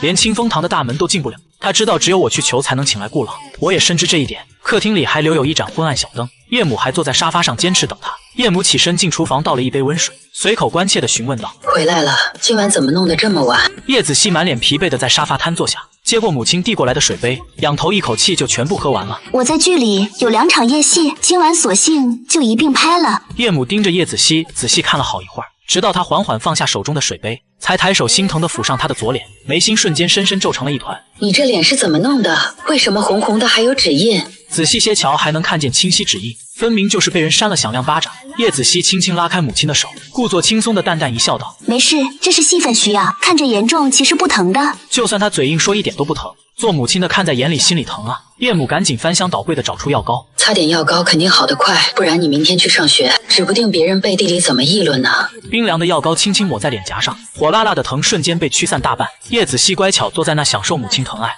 突然想起今天一早我就冒雨出门，她眼眸微动，忍不住询问道：“叶晨已经回来了吗？”叶母轻轻叹息了一声，说道：“早就回来了，到家就回房睡了，连晚饭都没有出来吃。我看他脸色不太好，可能是身体觉得哪里不舒服，也就没敢去敲门吵醒他。”叶子熙闻言默默陷入了沉思，很关心弟弟今天到底急匆匆去哪，却又觉得他身份本就十分神秘，很多事不是他们有资格去过问的。身体不舒服，早早睡下休息，估计是今天淋雨弄湿了身子，有些着凉感冒的症状吧。明天去给他买点感冒药备着。叶子熙又抬头问：“爸呢？今天面试情况怎么样了？”叶母开口解释道：“没去，今天雨实在太大了，面试临时改到了明天上午，正好明早让你爸开车送你们上学。要是叶晨身体还是觉得不舒服，你顺便去他学校帮他请个假。说来也是觉得十分惭愧，他开学大半个月了，做家长的还没他班主任联系方式，想帮他请假都不知该找谁。明天一定得好好问问，不然他在学校出了什么问题，老师都根本联系不上我们。”舒舒服服睡了一个安稳大觉。第二天起床时，我身体已好很多了，除了嗓子有点哑之外没大问题，也不会感觉手脚发软无力。换好盛华校服，转身去浴室洗漱，正对着镜子刷牙呢。叶子熙也从外面走了进来。感冒觉得好点没？叶子熙抬手摸上弟弟的额头，没感觉发热，才算彻底松了口气。头晕不晕？要不请假在家休息一天？我嘴里还含着丰富的牙膏泡沫，说话有些含糊不清的回道：“不用了。”瞧上去倒是挺精神的，那双桃花眼里似有星光点点，亮晶晶的模样确实很好看。叶子熙总算是彻底放心了，扬起薄唇展露一个温暖笑颜。没觉得不舒服的就好。爸，今天要去公司面试，等会儿顺便送我们去上学。站在原地迟疑了很久之后，他还是忍不住多问了一句：“你昨天这么早出门去哪里了？”“帮我朋友跑了一趟而已。”我回答的态度十分随便。叶子熙也识趣的不再继续追问。早餐是叶母准备的火腿炒饭，他想着虽然自己摆摊卖紫米饭团，但也不可能让孩子天天吃饭团，那样吃多了肯定是会腻的，所以决定还是恢复成往常一样，每天花时间给孩子煮不同早餐。今天外面仍旧不见灿烂阳光，可好歹是彻底停止下雨了。这个周末解决了柳如烟被逼婚的事，缓解了跟顾清风之间的僵硬矛盾，还请到顾清风去为柳氏夫妇治病。我心里有说不出的畅快轻松，简单普通的蛋炒饭都多吃了几口，换好鞋子准备该出门了。叶父看上去心情也非常不错，要去面试的时候老天就停雨，这可是个极好的兆头啊。叶佳怡最先跑去玄关鞋柜前，霸占了那个专属的小板凳，动作迅速往脚丫上套袜子鞋子，鞋带却急急忙忙没能系好。见他起身就要往外面跑，叶子熙急步过去把人按回凳子上，蹲下身子耐心地给妹妹系鞋带。他跟穆宁雪都不是什么好人，谁输谁赢还不一定呢。如果我清楚沐浴露此刻疯狂想法，定然要甩他2个大嘴巴子，一个个脑子都严重抽风了，拿我的婚姻大事当游戏呢。可是我并不知道那2姐妹已经疯癫，竟然疯狂到了这种离谱的程度。我只是接到了自己安插的眼线打过来的汇报电话，说沐浴露直闯总裁办，二话不说直接狠狠给了穆宁雪一拳，然后2个人毫无形象打起来。此刻双双都在医院里躺着，打架顶多就是擦破点皮，至于闹到双双住院的地步吗？我紧皱着眉头，心中生疑，怀疑自己眼线小李是否被反向收买，刻意在我面前替他们2个卖惨。小李神情难看得很紧，唇角的神经极其不自然的抽搐。叶少爷，事情其实是这样的。故事的开端是沐浴露冲进总裁办，揪住穆宁雪衣领朝对方右脸挥拳，重重的一拳砸下嘴里，还骂道：“你这个讨厌的家伙，竟然妄想着要嫁给叶晨，做你的春秋大美梦去吧！没有镜子也该自己照照，他能看得上你这无趣的老女人，那才是真的见鬼了！”猝不及防挨了一拳的穆宁雪舔了舔唇角渗出的鲜血，腥甜的血液似乎刺激到她体内，一直刻意压制着的某种暴力基因，眼底迅速闪过一抹狠厉，而后抄起桌上琉璃摆件砸向沐浴露。你有本事在我面前嚣张，还不是没本事将他带走？幸好沐浴露反应敏捷，躲得快，摆件最后只砸到了他的肩膀，但凡慢半拍脑袋上就开个洞了。说的好像你很有能耐似的，劝不了他，回头就想嫁给他，用这种见不得人的肮脏手段，你到底还要不要脸了？我嫁不嫁他，跟你有什么关系？沐浴露别，是你对他有其他心思。去你的！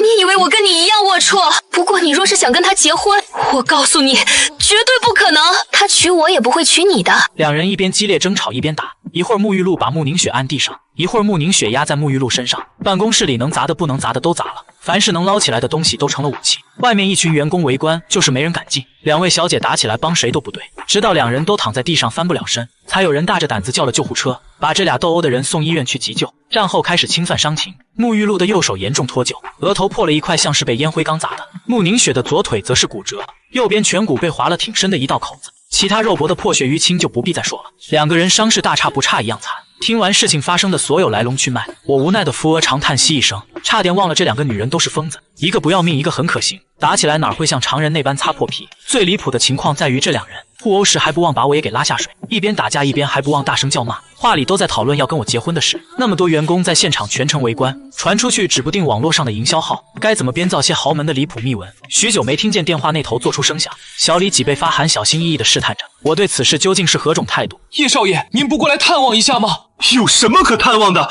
还嫌料不够多吗？我直接无情地掐断了连线，静下心来仔细沉思片刻，甚至怀疑穆宁雪和沐浴露在办公室打的这架就是冲我来的。穆家两位小姐在集团打出人命，带来的负面影响究竟有多大？穆宁雪心里不可能不清楚。沐浴露做事向来不考虑后果，穆宁雪还能跟着一起当傻子吗？事情却还是不可控制的发生了，并且成功把我拉进了舆论中心。这两人分明是合伙玩我呢。消息传得比想象中还要更快，短短2-3个小时发酵，热搜上前5的词条全都在热火朝天的谈论此事，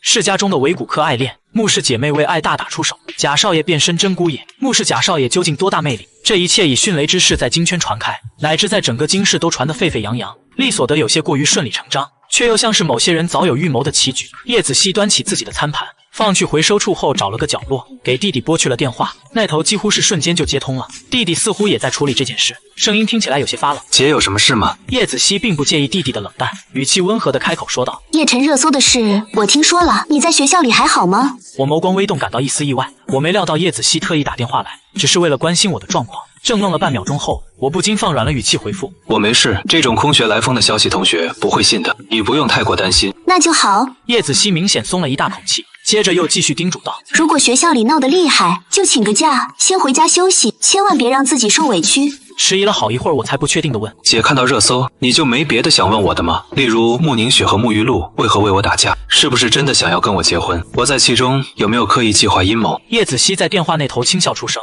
姐姐当然相信你啊，你没事比什么都好，其他事对我来说都不重要。况且这不也是你说的吗？穆家两姐妹都是疯子，不用管她们说了些什么。我忍不住扑哧一声笑了。明明我跟叶家人相处没多久，互相之间还说不上太了解，叶子熙对我的信任实在不讲道理，纯然是毫无保留的盲信。姐下午放学你先走吧，我晚点再自己回去，不用等我一起吃饭。好，你一定要注意安全，快到家的时候给我发消息，我去小区门口接你。京圈里这种低劣的小手段层出不穷，大家早就已经见惯不怪了，但不知情的圈外人却尤其喜欢吃豪门世家的这些八卦大瓜。我微微勾了勾唇角，没跟林家俊争辩无关紧要的话题。我低头翻了翻信息消息，欢乐一家人的群里有新消息，今天上班听说了微博上的热搜，担忧我在学校有没有受欺负。叶母也跟着一番嘘寒问暖，夫妻俩都没有一句责怪的话，回了几句让他们安心的话。我收起手机对林家俊说道：放学借你的车送我去趟医院。林家俊满脸震惊：什么情况？现在这个敏感的节骨眼上，医院门口肯定很多狗仔盯着呢。你如果现在出现，不就等于坐实了你离开穆家后还跟2位穆家小姐关系匪浅吗？我淡淡的一笑回应：我就是专门去见狗仔的。林家俊表示很不理解，但还是选择了尊重我。放学时间，林家俊跟我一起离开，时刻偷听他跟叶晨的对话。柳如烟散漫的耸耸肩，略带得意的朝林家俊挑眉。没人比我更了解叶晨。林家俊顿时捏紧了拳头，正想撕了他这张人神共愤的脸，林家俊一把抱住我的胳膊说：不行，我跟叶晨已经约好了，我亲自送他过去。兄弟去医院踩场子，这精彩大戏他哪能不在旁边呐喊助威？柳如烟倒是没有跟他争风吃醋，大家毕竟都是从小玩到大的发小，他也清楚林家俊处处护着我，对我好的人他有什么理由去针对？那就这么说定了，他拉着我直接上了车，兄弟俩舒服地坐在后排，让柳如烟一个人去开车。车子平稳往市立医院开去，我关切地开口询问：伯父伯母现在怎么样了？柳如烟通过后视镜看我一眼道：顾老说我爸妈昏迷1年多，连眼睛都没有睁开过，现在只能尽人事听天命。林家俊有些诧异地道：你们把清风堂的顾老请过去了？这位老先生可是神秘的很，多少达官显贵想见一面都难。他爷爷去世之后，奶奶伤心过度患了孽症，家里去了清风堂多次都没见着。后来是我出面单独带着奶奶去了，顾老才终于点头愿意治。半个月后我把奶奶送回来的时候，奶奶的身体已经康复如常了。自始至终他们都没见到顾老，只能托我送些贵重谢礼过去。如今顾老竟然愿意破例出山，到医院里给柳氏夫妇亲自诊治，这得是多么大的一份面子。我没直接回答林家俊的问题，只是语气淡淡的开口道：顾老的针灸有起死回生之效，情况肯定会慢慢好转的。柳如烟轻轻嗯了一声，心里也希望爸妈能够早日醒来，哪怕不能下床随意走动，可以恢复意识听他说说话也好。日落西山，黄昏已至，彩霞染红了半边天空。车子缓缓停在市立医院门口，我隔着车窗向外面扫了一眼，敏锐地捕捉到了几个装成路人，手里拿着相机的狗仔守在这里，等的当然不是穆家姐妹伤势消息，而是在暗中蹲守我这个莫名被卷进舆论漩涡的男主角。我在这车里等你。柳如烟声音里掺着淡淡的笑，事情闹到现在已经够大，她这个青梅如果跟着一起露面，怕是会成为绯闻里的女三号。林家俊明白柳如烟的顾虑，一把勾住我的肩膀道：我陪叶晨上去，柳大小姐放心，保证你的小竹马安然无恙。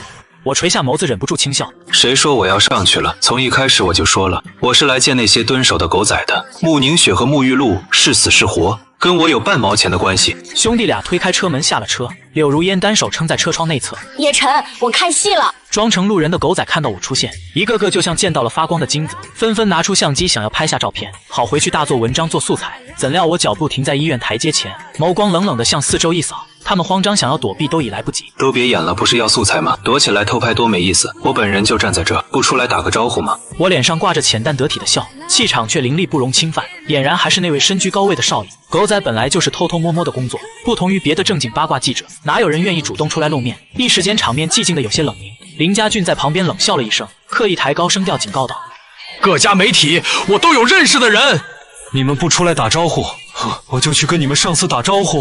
林家大少爷，业内顶尖企业林星余文唯一继承人，狗仔们哪敢去得罪他？乖乖听话，现身聚集在我面前。其中一人苦着脸说道：林少爷，我们也只是打份工，您高抬贵手，别为难我们了。哎，跟我没关系啊。林家俊抬手打住众人求饶的话，睨了眼身旁淡然的我，继续道：我今天只是来给兄弟撑腰的。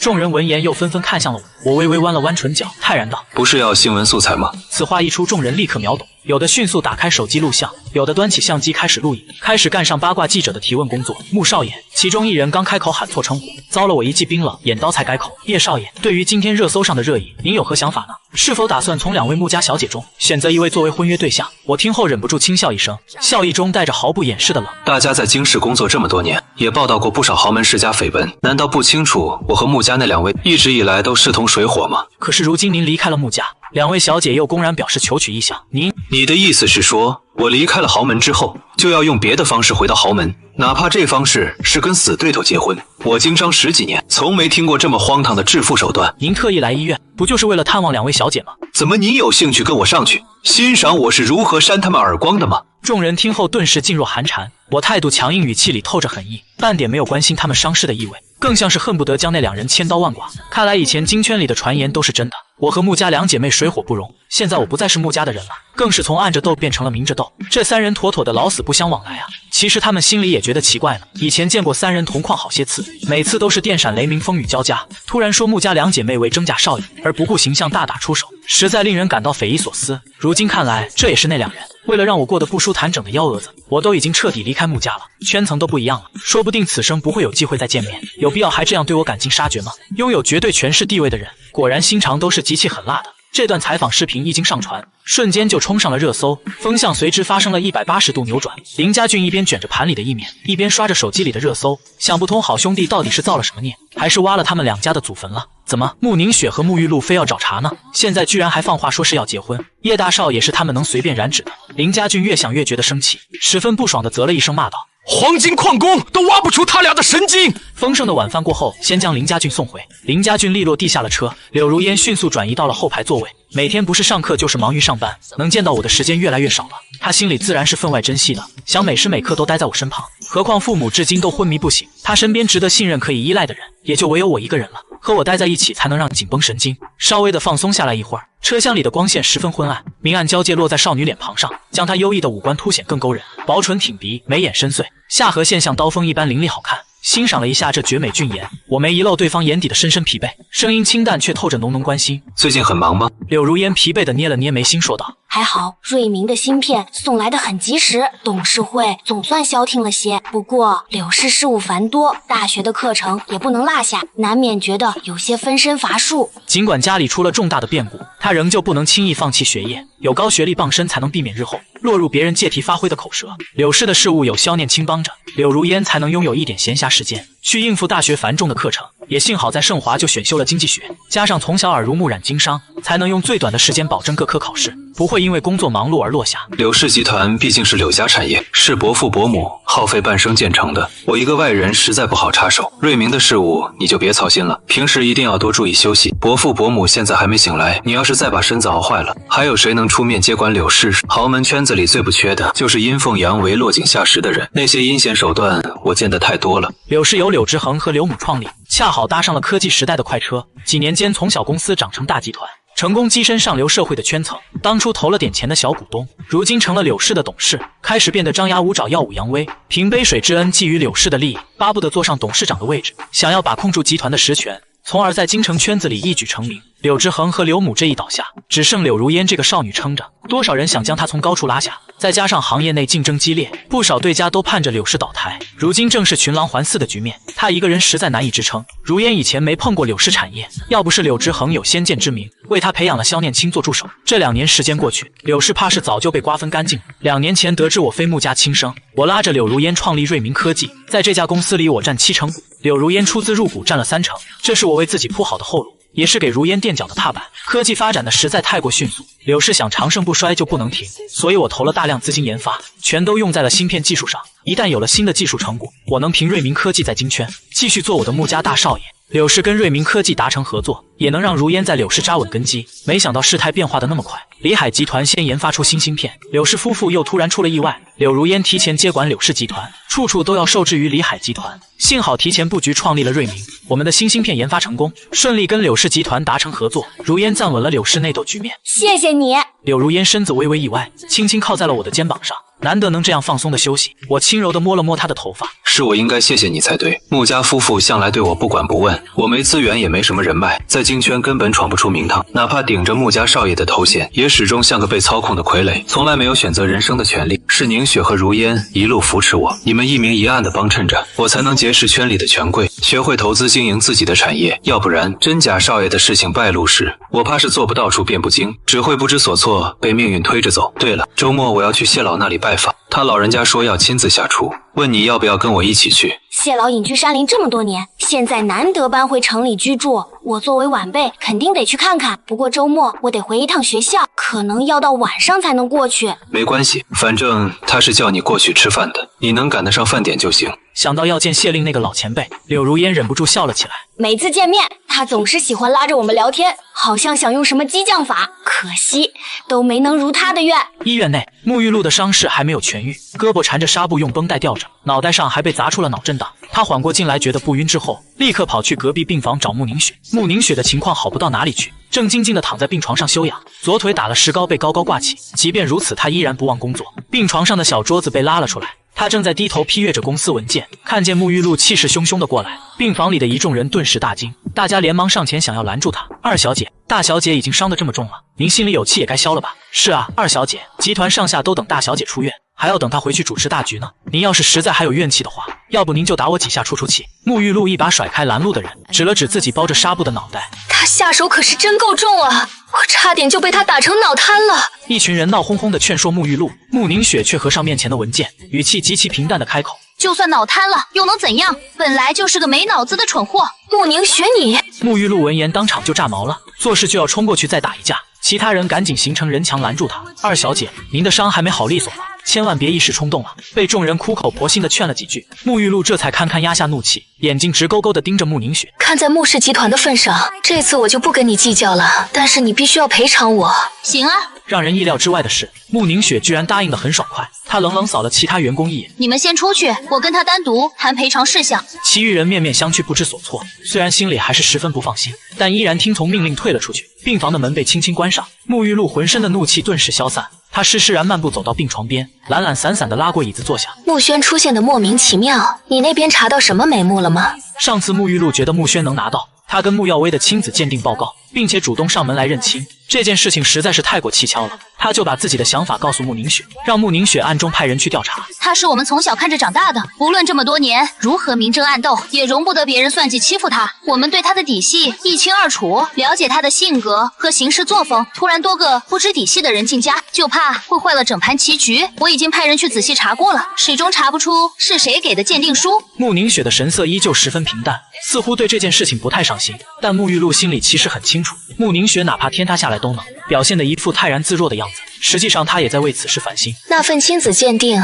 我们都没见过，如果知道是哪家医院出具的，说不定能顺藤摸瓜找到线索。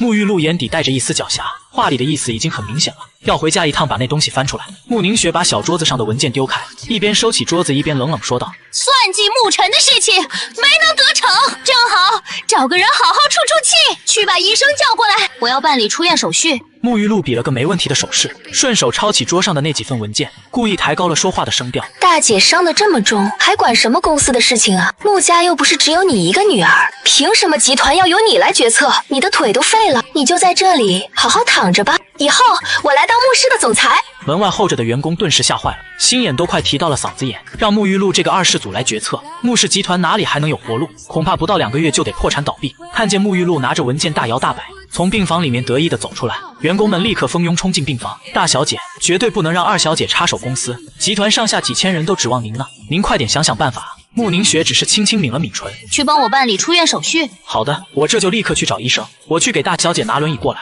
我马上去安排出院的车。慕轩把脑袋抓破，也想不明白为什么回国这么久都不愿回家。他的那2个高傲的姐姐打了一架之后突然就跑回来了，不管到底是因为什么原因，这对他而言都是个绝佳好机会。只要跟2个姐姐培养好感情，能得到他们的真心认可，他就是名副其实的穆家少爷。以后哪里还有沐尘的份儿？他扬起一个非常得体的笑容，眼神里却不由得多了几分讨好，脚步轻快地主动迎了上去。大姐、二姐，你们的身体恢复得怎样了？慕宁雪只是冷冷地睨了他一眼，完全没有要作声的意思。特助立刻心领神会地推着老板径直回了他自己的房间。慕轩脸上的笑容顿时变得僵硬，上次在校门口的时候也是这样。慕宁雪眼里仿佛只有沐尘，却对他这个亲弟弟视而不见。弟弟，真是好久不见啊！沐浴露嘴角勾起一抹坏笑，双手插在裤兜里，显得懒洋洋的，举手投足间透露着桀骜不驯。慕轩迅速从尴尬中回过神来，弯起唇角，笑得非常阳光灿烂。上次认亲宴真是对不起，我从小就特别害怕狗，不是故意拒收你的礼物的。没关系，那条狗我已经送给别人养了。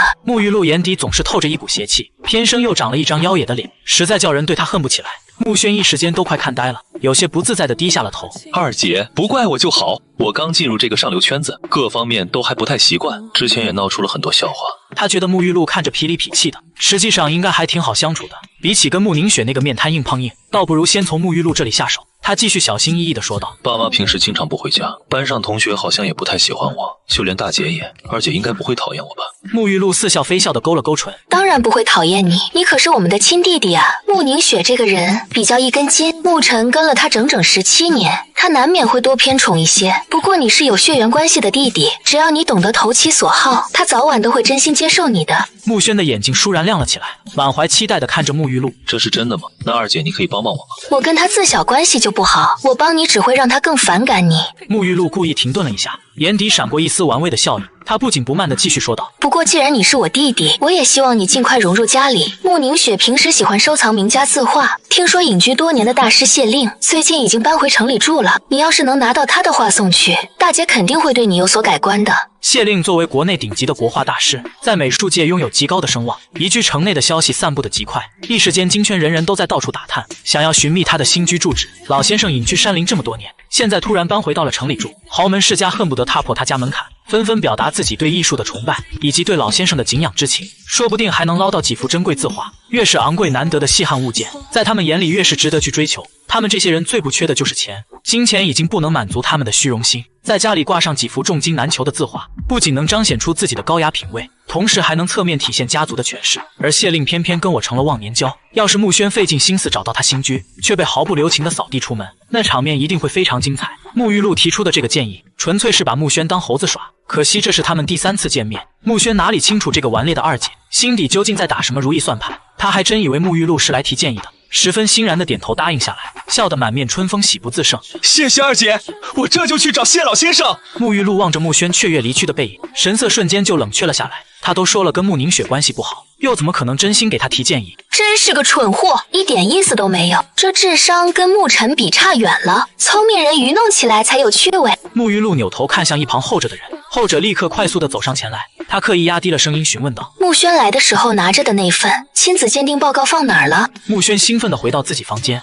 迫不及待拿起手机发消息，给备注为清河的人发去信息：哥，听说大姐喜欢字画，我想去买谢令的画送给她，你觉得这个办法可行吗？清河很快就回复了消息：你确实有必要跟他打好关系，不然沐晨随时会回到穆家，从而夺走属于你的位置。谢令的新居我会帮你查，祝你好运。周6的清晨，我换上了一身休闲的男装，收拾妥当，准备出门拜访谢老。叶家人依旧各自忙碌着，叶子熙要赶去剧组拍戏，叶父早早的就出门去上班了，叶母则是去菜市场继续摆摊。自从我回到叶家之后，爸妈和姐姐对我都挺纵容的，体贴之中带了点小小的疏离，不敢太过约束我或者打扰我。我拿上车钥匙走出了房间，小陈路上注意安全。叶子熙正在玄关处换鞋子，她正急着出门赶去剧组。这短剧还有最后5场戏，这2天时间应该就能拍完了。我微微一笑，语气柔和地回答道：好，二姐，你在剧组也注意休息。叶父工作的工厂离得比较远，顺路送叶子熙去影视城剧组，已经把车停在楼下等着了。叶母更是不用多说，摆摊生意得到良好反馈后，每天都跟打了鸡血一样，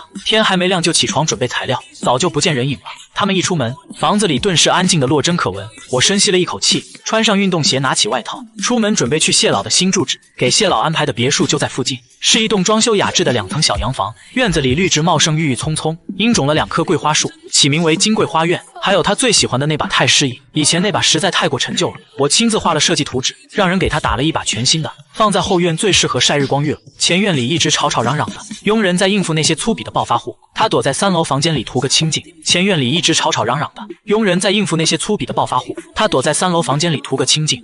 你们居然敢拦我！知道本少爷是谁吗？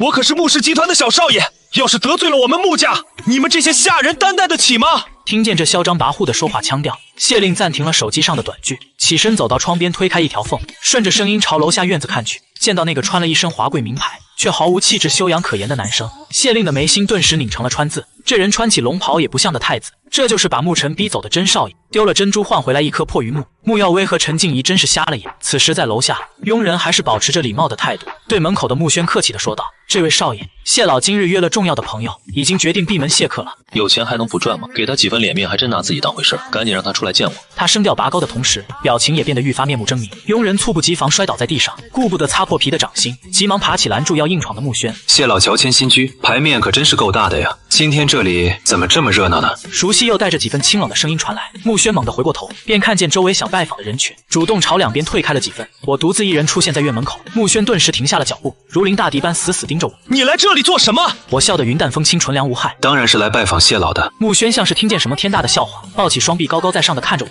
就凭你也想攀附谢老？我看你是穷疯了吧，恨不得让叶家全家给你吸血。话音刚落，谢令满脸怒容地走了出来。你个不知天高地厚的，轮得到你在这里指手画脚？他指着穆轩的鼻子大声呵斥：沐晨是老夫的忘年交，哪容得你再这般放肆？赶紧给我从这里离开！穆轩极其狼狈的连连后退，周围上门拜访的宾客见状，都不禁捂着嘴暗自偷笑。穆轩颜面扫地，恨恨地转头瞪了我一眼：不就是个穷鬼家里的假少爷，竟然敢联合别人当众羞辱我！你给我等着瞧！狠话都还没完全放出去，谢令又冷冷地下了逐客令。原来是个心思恶毒的家伙，赶紧给我走得越远越好，别弄脏了我的院子！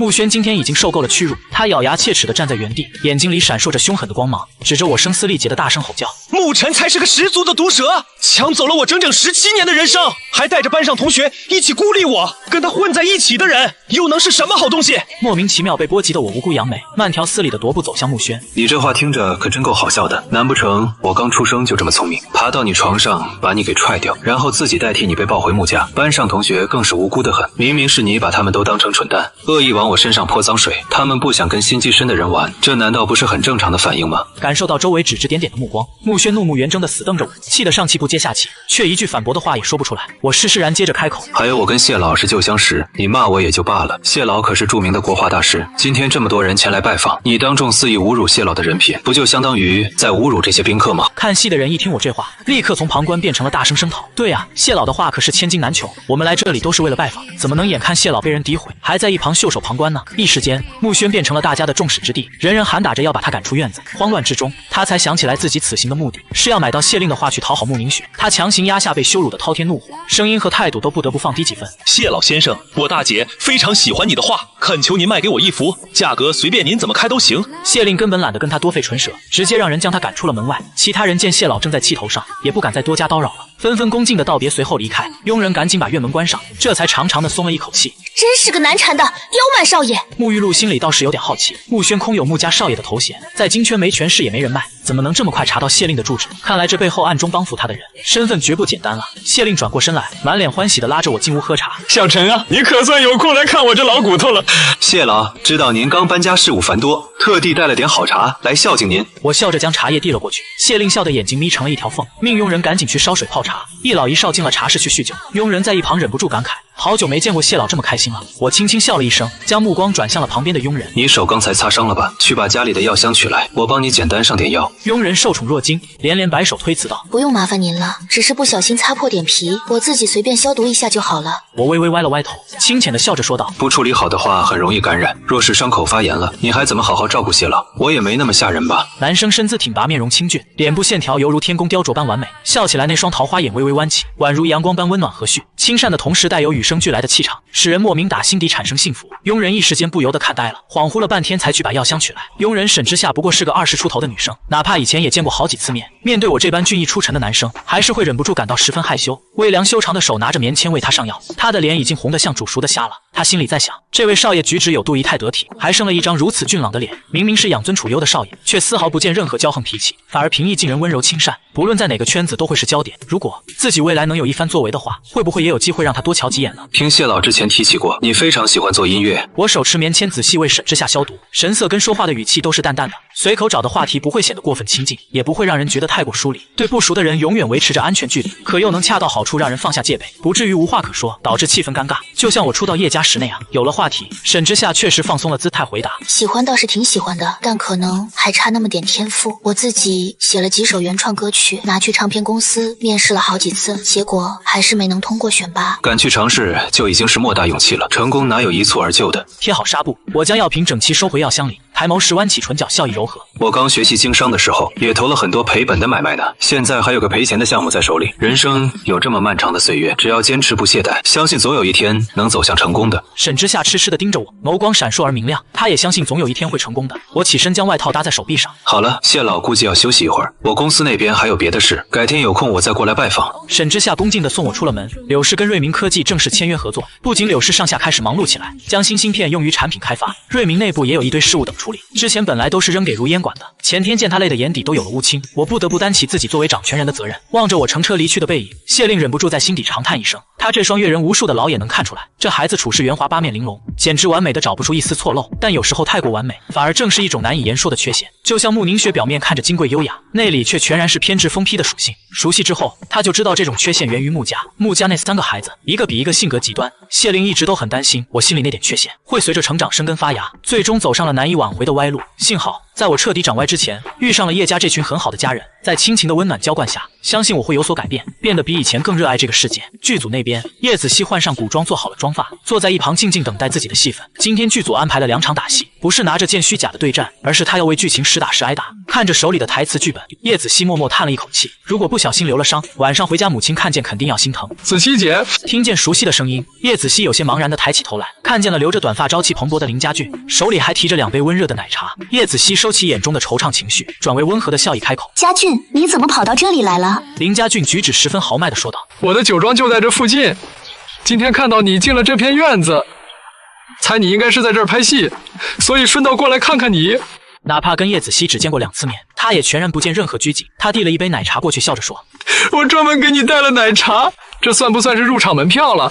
叶子熙轻笑着接过奶茶：你有兴趣的话可以留在这看，不过我今天的戏份不太好，几乎全场都在挨别人的打。林家俊坦坦荡荡地盯着叶子熙，眼底满是痴迷的笑意。无所谓啊，你长得这么漂亮，就算挨打肯定也是极美的。这炙热的眼神倒是让叶子熙不好意思，他垂下眼眸失笑，并没有接他这句话。很快导演就大声喊演员就位，准备开始下一场戏的拍摄。林家俊坐在旁边喝着奶茶，欣赏着叶子熙绝美的容颜，脸上笑得像朵花一样。但没过多久他就笑不出来了。叶子熙饰演被虐的女3号，男主伤她千百遍，她待男主如初恋，还为男主甘愿挨女配毒打不还手，而打在他身上的木棍竟然都是实心的硬木。林家俊看得眉心紧紧皱起，蹭地一下从椅子上站了起来。这拍的是什么东西？拍个短剧还真刀真枪的打！叶子熙挨都挨了，他根本不敢中途喊停，万一等会儿重拍又要多挨一顿。林家俊急得直跳脚，他赶忙录了视频发给我。他记得这公司是我投的，哪怕我对叶子熙感情不深，也绝不能看自家人受欺负。我刚从公司走出来，正准备去找林家俊吃饭，刚想问他在这不在酒庄，消息都还没来得及发，他的消息就先弹出来了。叶晨，你快看，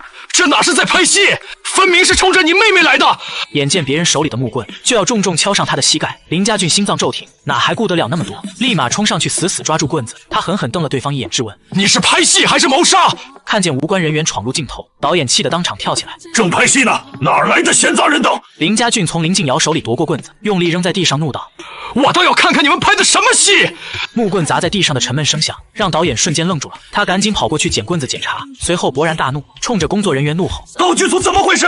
怎么用实心木棍？一群人吓得大气都不敢出。林静瑶漫不经心地耸耸肩，满不在乎地说道：导演演戏不就得求真吗？虽说这只是部短剧，但也砸了不少钱进去，您不也指望靠这剧积攒口碑，以后好去拍大制作吗？导演紧紧抿着嘴唇，根本找不出反驳的话。倒不是他多在乎名声，而是这林静瑶背景太深，堂堂富3代千金大小姐，长得还算有几分漂亮，想在短剧圈镀金出名，再去转型做大荧幕演员。他们这只是个小破剧组，要是把林静瑶给得罪了，别说以后拍大戏了，连短剧圈都混不下去。察觉到气氛不对劲，男主赵岭洲也走了过来，他眼眶微微泛红，或许是还没从戏里走出来，却满眼怨念地盯着他指责：上周你就扇了子熙一巴掌，这周又换成实心木棍，你分明就是针对他。林静瑶嗤笑一声：我就是针对他又怎样？他看向他时眼神复杂：我爸可是这部剧的投资人，我想怎么演就怎么演。林家俊小心扶起叶子熙，狠狠白了林静瑶一眼，说道：你口气倒是不小，仗着有几个钱就敢乱咬人。幸好他刚才冲上来拦住了，不然的话叶子熙这腿怕是要保不住了，说不定比我当年伤的还重，下半辈子都别想正常走路。林静瑶冷哼了一声，满眼恶毒地盯着疼弯了腰的叶子熙，嘲讽道：你这桃花运还挺旺的，可惜了，长得再漂亮也是个穷酸样。话音刚落，一道身影如疾风般掠过，我大步流星地走上前去，一把将那根木棍夺了过来，冷冷地盯着林静瑶。林静瑶被我这气势震退2步，揉了揉被扯痛的手腕，眉头紧紧皱在一起。哪来的不知天高地厚的家伙，竟然敢对我动手！知道本小姐是谁吗？敢得罪我爸绝对不会放过你。我神色淡漠，语气冰冷：我倒要看看你家多大能耐，能让你在这耀武扬威。在场的人全都看傻了眼，林家俊和叶子熙也愣住了，眼中满是难以置信，场面眼看就要失控了。导演急忙跑出来打圆场，毕竟林静瑶她真得罪不起，万一资方突然撤资不干了，公司高层肯定要拿她试问。按理说碰到这种有背景的，见好就收才是聪明人的做法。导演原以为叶子熙是个兼职的，肯定也不敢招惹林静瑶，哪知叶子熙还没开口说话，我却率先发难，声音冷若冰霜，让人听了不寒而栗。我妹妹在剧组被人恶意针对，这事儿要是不给我个交代，你这导演也算干到头了。虽然不知道我是什么来头，但我身上那股强烈的压迫感，吓得导演直冒冷汗，心想难道又惹了哪尊大佛？他脸上堆起尴尬的陪笑，压低声音，好声好气地劝道：“这位先生，您先别生气，这位是捷达林建华的千金，林家可是这部剧的投资方，我们夹在中间也很为难，不如我们先送子熙去医院，医药费全由剧组来承担。”捷达杂志，我微微挑了挑眉毛，转头用询问的眼神看林家俊，对方也一脸茫然地摇了摇头。他立马在群里发了条消息：“谁认识捷达杂志的林建华？”群里很快就有了回复，有人听过但根本没当回事，有的则表示完全没听过。很好，都不认识，说明根本排不上号。见林家俊再次对我摇头，我掏出手机拨通了电话，直接打给了陈志强。电话那头几乎是秒接，我懒得听他客套寒暄，开门见山直接吩咐道：“我妹在剧组被资方恶意刁难，你马上把林建华的电话发我。”没等那头啰嗦什么，我直接就挂断了通话。迎上导演那错愕的目光，我轻描淡写的开口道：“重新自我介绍一下，我是云川最大股东叶晨，叶子熙是我亲生妹妹。”导演的眼睛瞬间瞪得溜圆，随后双腿一软，差点一屁股瘫坐在地上。他竟然就是传闻中的大老板，一个年纪轻的小伙子。开拍前他就隐约听说过云川大股东的妹妹进组了，可剧组里压根没这号人物，他还以为只是剧组的八卦。谁能想到大老板姓叶？林静瑶还没意识到问题严重，依旧一脸不屑的挑衅我：“云川大股东又能怎么样？这部剧可是我们林家投的钱，剧组里就是我们林家说了算，你们云川也就是个打工的。”看着眼前这人死鸭子嘴硬，我随手将木棍丢在一旁，冷笑一声，步步紧逼过去，强大的气场压得他直退。这事儿交给我来处理就好。我转头去扶着叶子熙，林家俊自然不会轻易作罢。子熙妹妹平时那么温柔体贴，对他这好朋友也是照顾有加。如今妹妹平白无故受了委屈，他这个做哥哥的必须出头。两边都是得罪不起的大人物，导演杵在那儿跟个木头似的，大气都不敢喘一下。我扫了他一眼，冷冷吩咐：“搬张椅子过来。”导演赶紧点头哈腰的跑去，把自己最舒服的专用椅搬来。我扶着叶子熙慢慢坐下，他抬头看着雷厉风行的哥哥，虽然身上还有些隐隐作痛，但心里却感到一阵温暖。他从没见哥哥发这么大火，为了给他讨回一个公道，毫不留情地镇住了林静瑶，说明哥哥心里是在乎他的。陈志强办事效率极高，马上就把号码发到了我手机，一边是顶头上司，一边是金主，他夹在中间根本不敢多嘴，想着大不了最后自己赔点钱。收到号码后我立刻拨了过去，响了很久都没人接听，直到系统自动挂断，我又耐心打了一遍，依旧是无人接听的状态。行不接正好，看来林家是打算放弃他了，那我也没必要手下留情了。家俊，让他长长记性就行，别弄出什么大乱子。林静瑶吓得蜷缩在一旁，嘴上却还不肯服软。你敢动我试试？我可是捷达杂志的千金。林家俊双手抱胸冷笑一声，他笑得肆意又张狂。一个小破杂志社的千金也敢在这充大尾巴狼了？那我岂不是成玉皇大帝了？真是一只井底之蛙啊！林家在普通人眼里确实有钱，他也是那种无脑的富三代，但在真正的资本圈子里，捷达不过是不入流的小公司，连豪门的门槛都摸不到。哪怕今天真把林静瑶封杀了，捷达杂志也翻不出什么水花。哥，要不这件事就这么算了吧？看林家俊那架势，似乎动真格。叶子熙满眼担忧地看着我，怕事情闹大了不好收场。我微微偏头挑了挑眉，语气里带着绝对的压迫感：“林静瑶，你现在过来给我妹道歉！今天这事就算翻篇了。”我本来就没打算用什么暴力，林家俊也明白我的意思，我们都是守法的生意人，只不过是吓唬吓唬他罢了。林静瑶从小娇生惯养，哪里受过这种低声下气，让他当众道歉这么丢脸的事，他更是死活都不肯接受。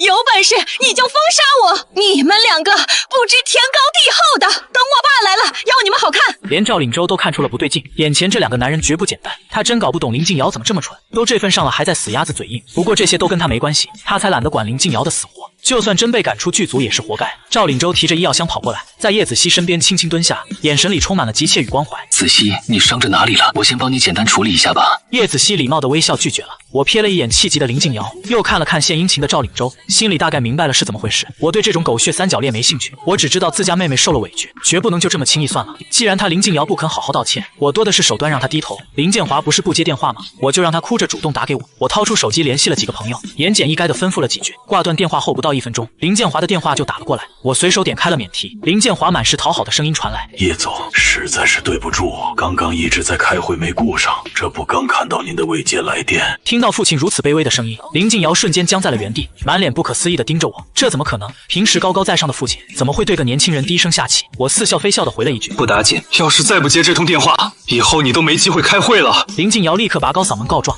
这个人他欺负我！”他笃定无论对方是谁，父亲肯定还是向着他这女儿。哪知林建华暴跳如雷的吼声，震得手机扬声器都快破音了，用不容置疑的命令口吻吼道：“你个不知死活的败家女，平时把你惯得无法无天了，马上给叶总道歉。林静瑶简直不敢相信自己的耳朵，父亲不仅不帮他出头，甚至连他有没有受委屈都不问，只顾着逼他向对方低头认错。明明从小到大，父亲连一句重话都没说过，要什么名牌包包都买给他，现在为了个外人吼他。没听到女儿有任何回应，林建华强压着满腔的怒火，咬牙切齿地警告他：你要是还想继续当大小姐，就立刻给我老老实实道歉，直到叶总点头原谅你为止。话都说到这份上了，林静瑶再蠢也听明白了，眼前这个年轻男人有着拿捏他们家生死的本事，今天若是求不到他的原谅，林家怕是马上就要破产清算了。强烈的屈辱感几乎将他淹没，但一想到失去荣华富贵的日子，他忽然觉得低头认错也不是什么大不了的事了。他深吸气走到叶子熙面前，低垂着脑袋，一副隐忍的模样。对不起，刚才是我做的不对，请你大人有大量，原谅我。那声音小的跟蚊子哼哼似的，其实叶子熙听得一清二楚。他生性善良，不想把事做绝，刚想开口说句没关系，却被我伸手按住了肩膀。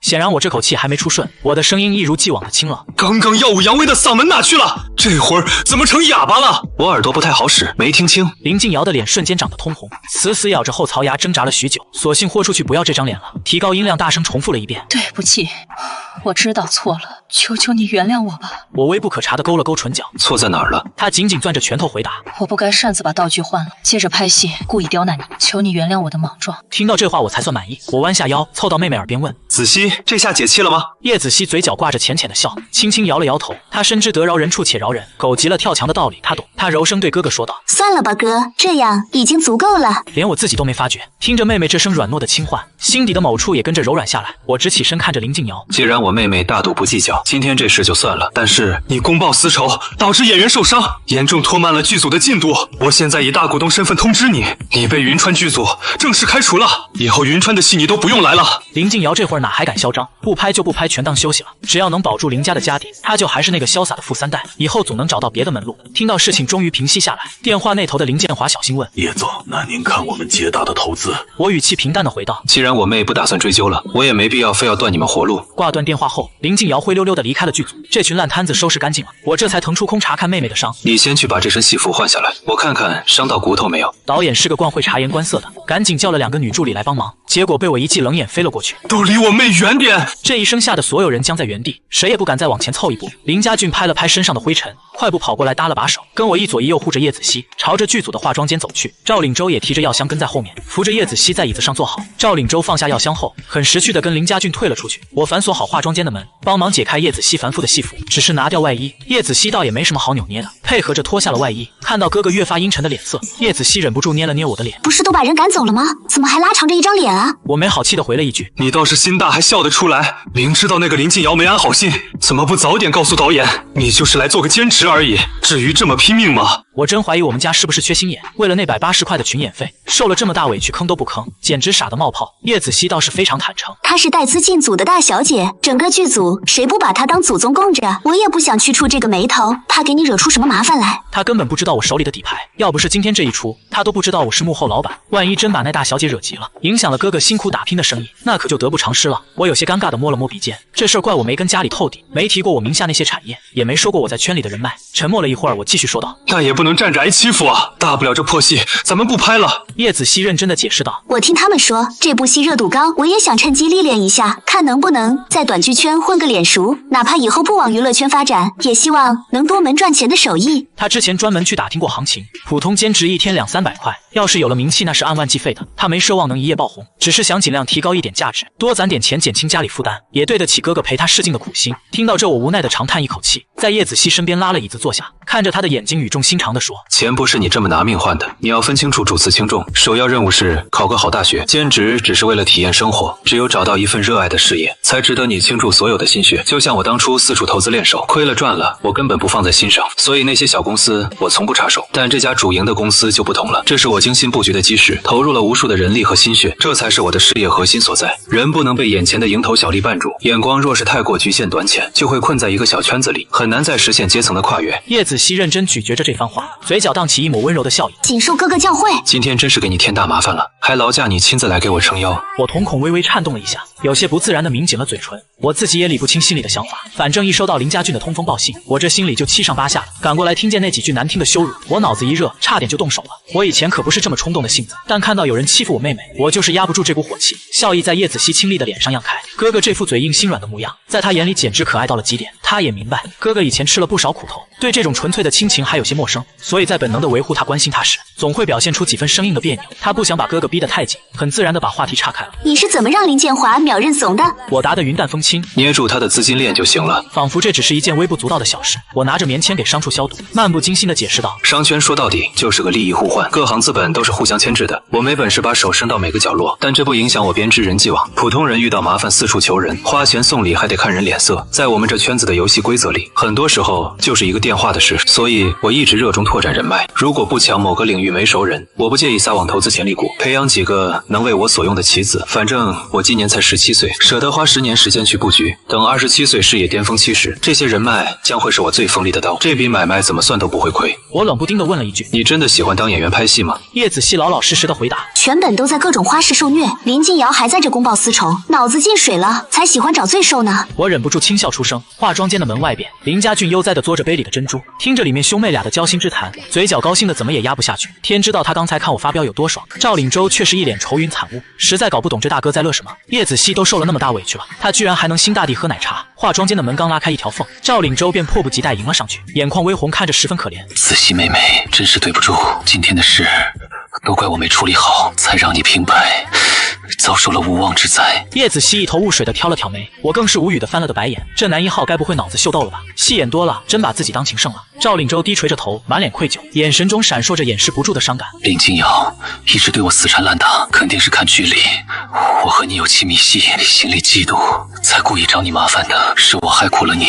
赵岭洲生了一副好皮囊，五官精致的像个韩国偶像，一双桃花眼亮晶晶的，看人的时候自带几分深情，红着眼眶道歉时更是惹人怜惜。这要是放在小说里，妥妥的深情男配剧本。奈何生活不是小说，压根不吃他这一套苦情戏，甚至对这种人设有些反胃，动不动就红眼眶装可怜，动不动就把对不起挂在嘴边，搞得好像全世界都欠他的一样。我毫不留情地戳破他的幻想。少往自己脸上贴金了，我妹又不是为了你才忍气吞声。我这人看事情只讲究底层逻辑，不管林静瑶是出于什么目的，叶子熙隐忍只是为了工作，为了他自己想赚那份钱。这事儿自始至终只有施暴受害，跟他赵岭洲没有半毛钱关系。赵岭洲急切地想要辩解些什么，他生怕我因此对他产生偏见，但我根本不给他开口的机会，直接用话把他给堵了回去。打住，别说那些没用的，我妹跟你连普通朋友都算不上，这破事儿跟你八竿子打不着。我真搞不懂你瞎凑什么热闹。反正以后这剧组我妹也不来了，你要是就图一句原谅，心里舒坦，行，那我替我妹说句原谅你了，以后别再来烦我们了。赵岭洲彻底懵在了原地，心里像打翻了五味瓶一样难受，双手不安地搅在一起，被噎得半天说不出一个字来，想解释的话全被我堵死在喉咙。其实他也并没有什么坏心思，只是单纯的觉得良心不安罢了。毕竟要不是林静瑶看他不顺眼，叶子熙也不会白白遭这一场罪。和我这种棱角分明的性格不同，叶子熙脾气总是温温柔柔的，见赵岭洲这副下不来台的样子，便好脾气的轻声宽慰了几句。我哥说话直，你别往心里去，这事儿确实怪不到你头上，你快回去忙你的吧。虽然知道赵岭洲是一番好意，但林家俊也看腻了这出苦情戏，把手里的奶茶塞给叶子熙。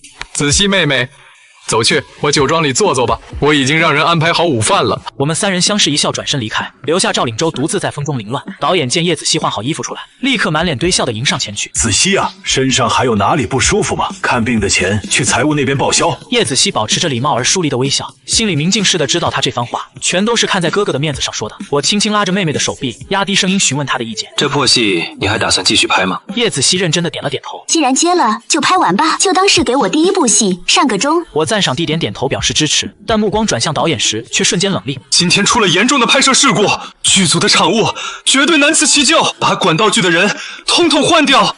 你要是再出现这种纰漏，你这导演也就干到头了。导演赶紧竖起3根手指发誓，语气坚定的差点咬着舌头。您放100个心，绝对不会再有下次了。我们三人并肩走出了剧组，慢悠悠的晃到了林家俊的酒庄。酒庄的名字起得挺文雅，店面规模适中，不算特别大，里面排列着6个恒温酒柜，最深处摆着红木会客桌。此时桌上已经摆满了美食，看这色泽和精致摆盘，我认出是燕都酒店的招牌菜。林家俊热情的招呼叶子熙坐下，双手托腮，笑眯眯的看着他问：子熙想喝点什么饮料？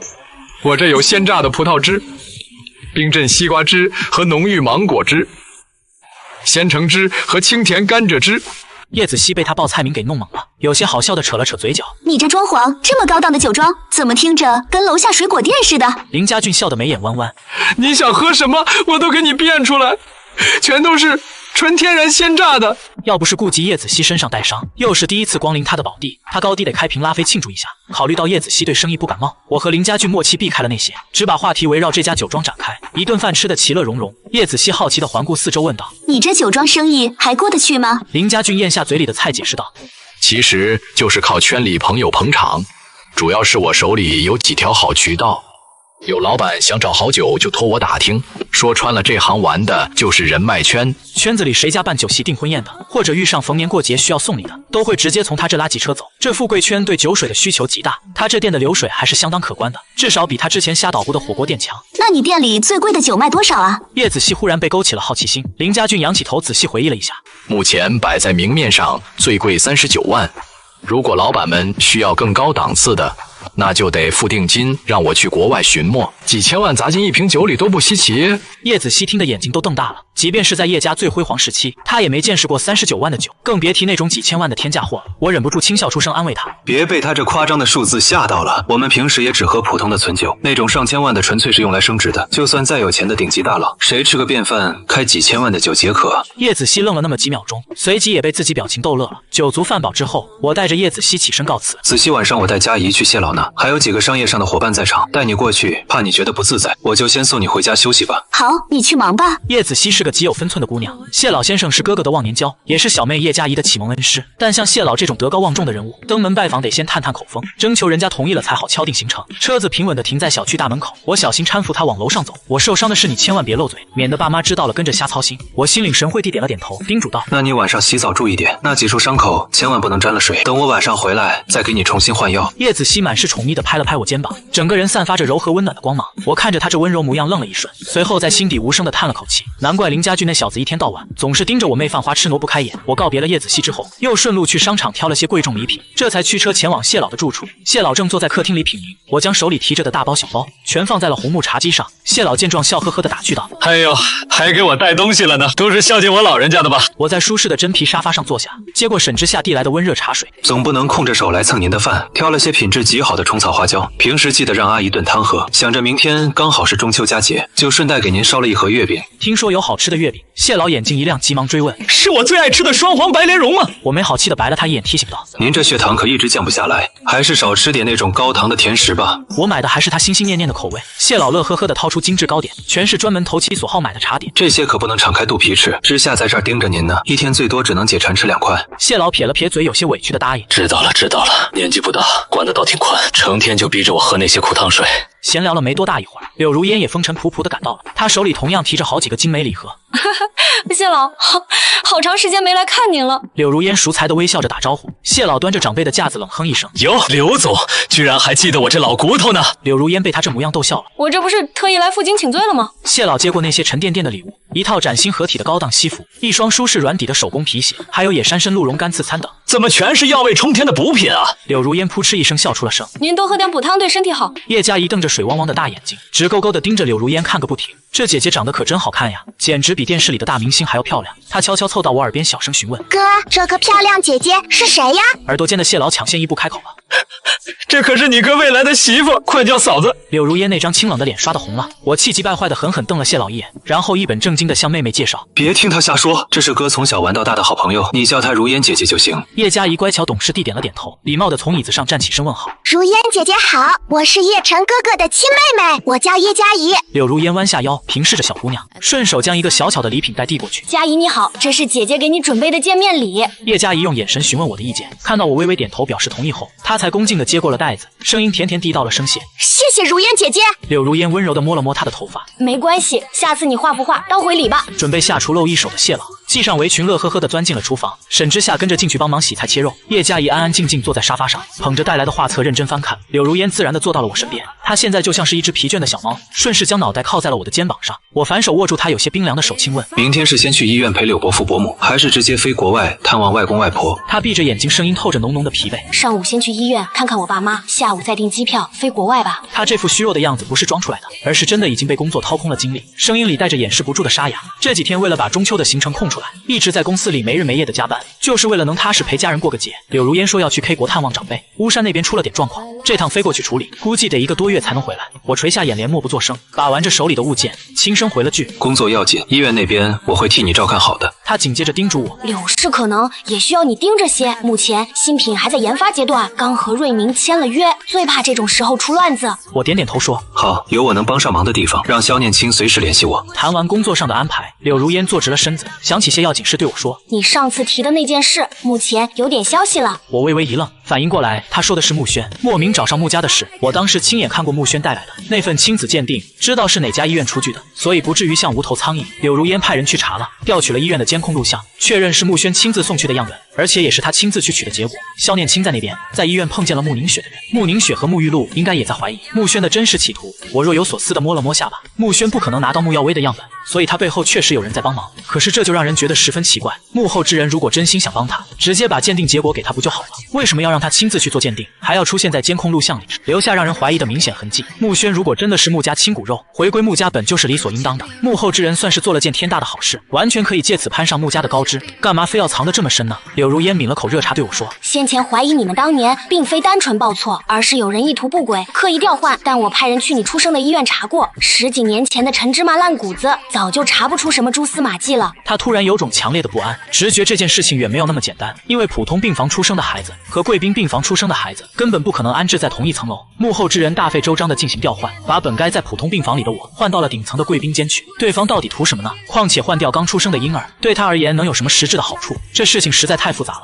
我感觉自己脑子都快要烧掉了。理清这思路简直比做投资还难，我索性不去想了。既然穆宁雪和穆玉露也在查，总有一天能水落石出的。想不通的事情我就懒得再想，我觉得脑细胞应该省下来，全部用在怎么赚钱上面，唯有金钱才是属于自己的。柳如烟忍不住失笑出声，大少爷不必为此烦心，我愿意为你鞍前马后。我故作生气地回对道，某人一走就是1个多月，到底是谁在为谁鞍前马后啊？柳如烟伸手勾住我的肩膀，捏了捏我的耳垂，眼底满是化不开的柔情。真是辛苦我们大少爷了，回来一定给你带份大礼，要是想我了就随时打电话。我白了他一眼，没好气地说，谁会闲着没事去想你啊？少在这里自作多情了。柳如烟忍不住轻笑出声，还是那个口是心非的家伙。饭菜很快就端上了桌，大家难得聚在一起吃顿饭，也难得柳如烟今天过来，谢老特意开了瓶好酒庆祝。沈之夏和柳如烟陪着喝了点，我和叶嘉怡只能老老实实喝冰镇橙汁。穆家这边今天难得人齐，32楼是穆宁雪的私人宅邸，往常都是自己一个人独居，此刻穆玉露正翘着2郎腿，手里摇晃着精致的红酒杯，姿态懒散地坐在他面前。你真不打算把叶晨带回来了？穆宁雪垂眸抿了口红酒，虽然只是简短的一句话，里面的意思却再明显不过。他现在已经姓叶了。穆玉露不悦地皱紧了眉头，将手中的红酒杯放下。姓叶难道就不管他了吗？就看着他住在那个贫民窟里，还要跟别人挤在一个小房间，每天早起去搭公交车上学，好歹当了我们17年的弟弟，哪怕在穆家没受过多少极致宠爱，那也是锦衣玉食娇养长大的，哪能看着他在外面受苦受累？他那种身娇肉贵的，肯定吃不了苦。脑海中突然回想起那次，远远看见叶母满眼宠溺地看着我，穆宁雪的眸光微微闪烁了一下，很快便整理好情绪，淡淡说道，他名下的不动产起码有3套，手里的流动资金也超过500万，留在叶家是他自己做出的选择。如果叶晨真的不愿意留在叶家，他完全有能力自己独自生活。既然他最终选择了留在那里，不管他心里到底是怎么打算的，最起码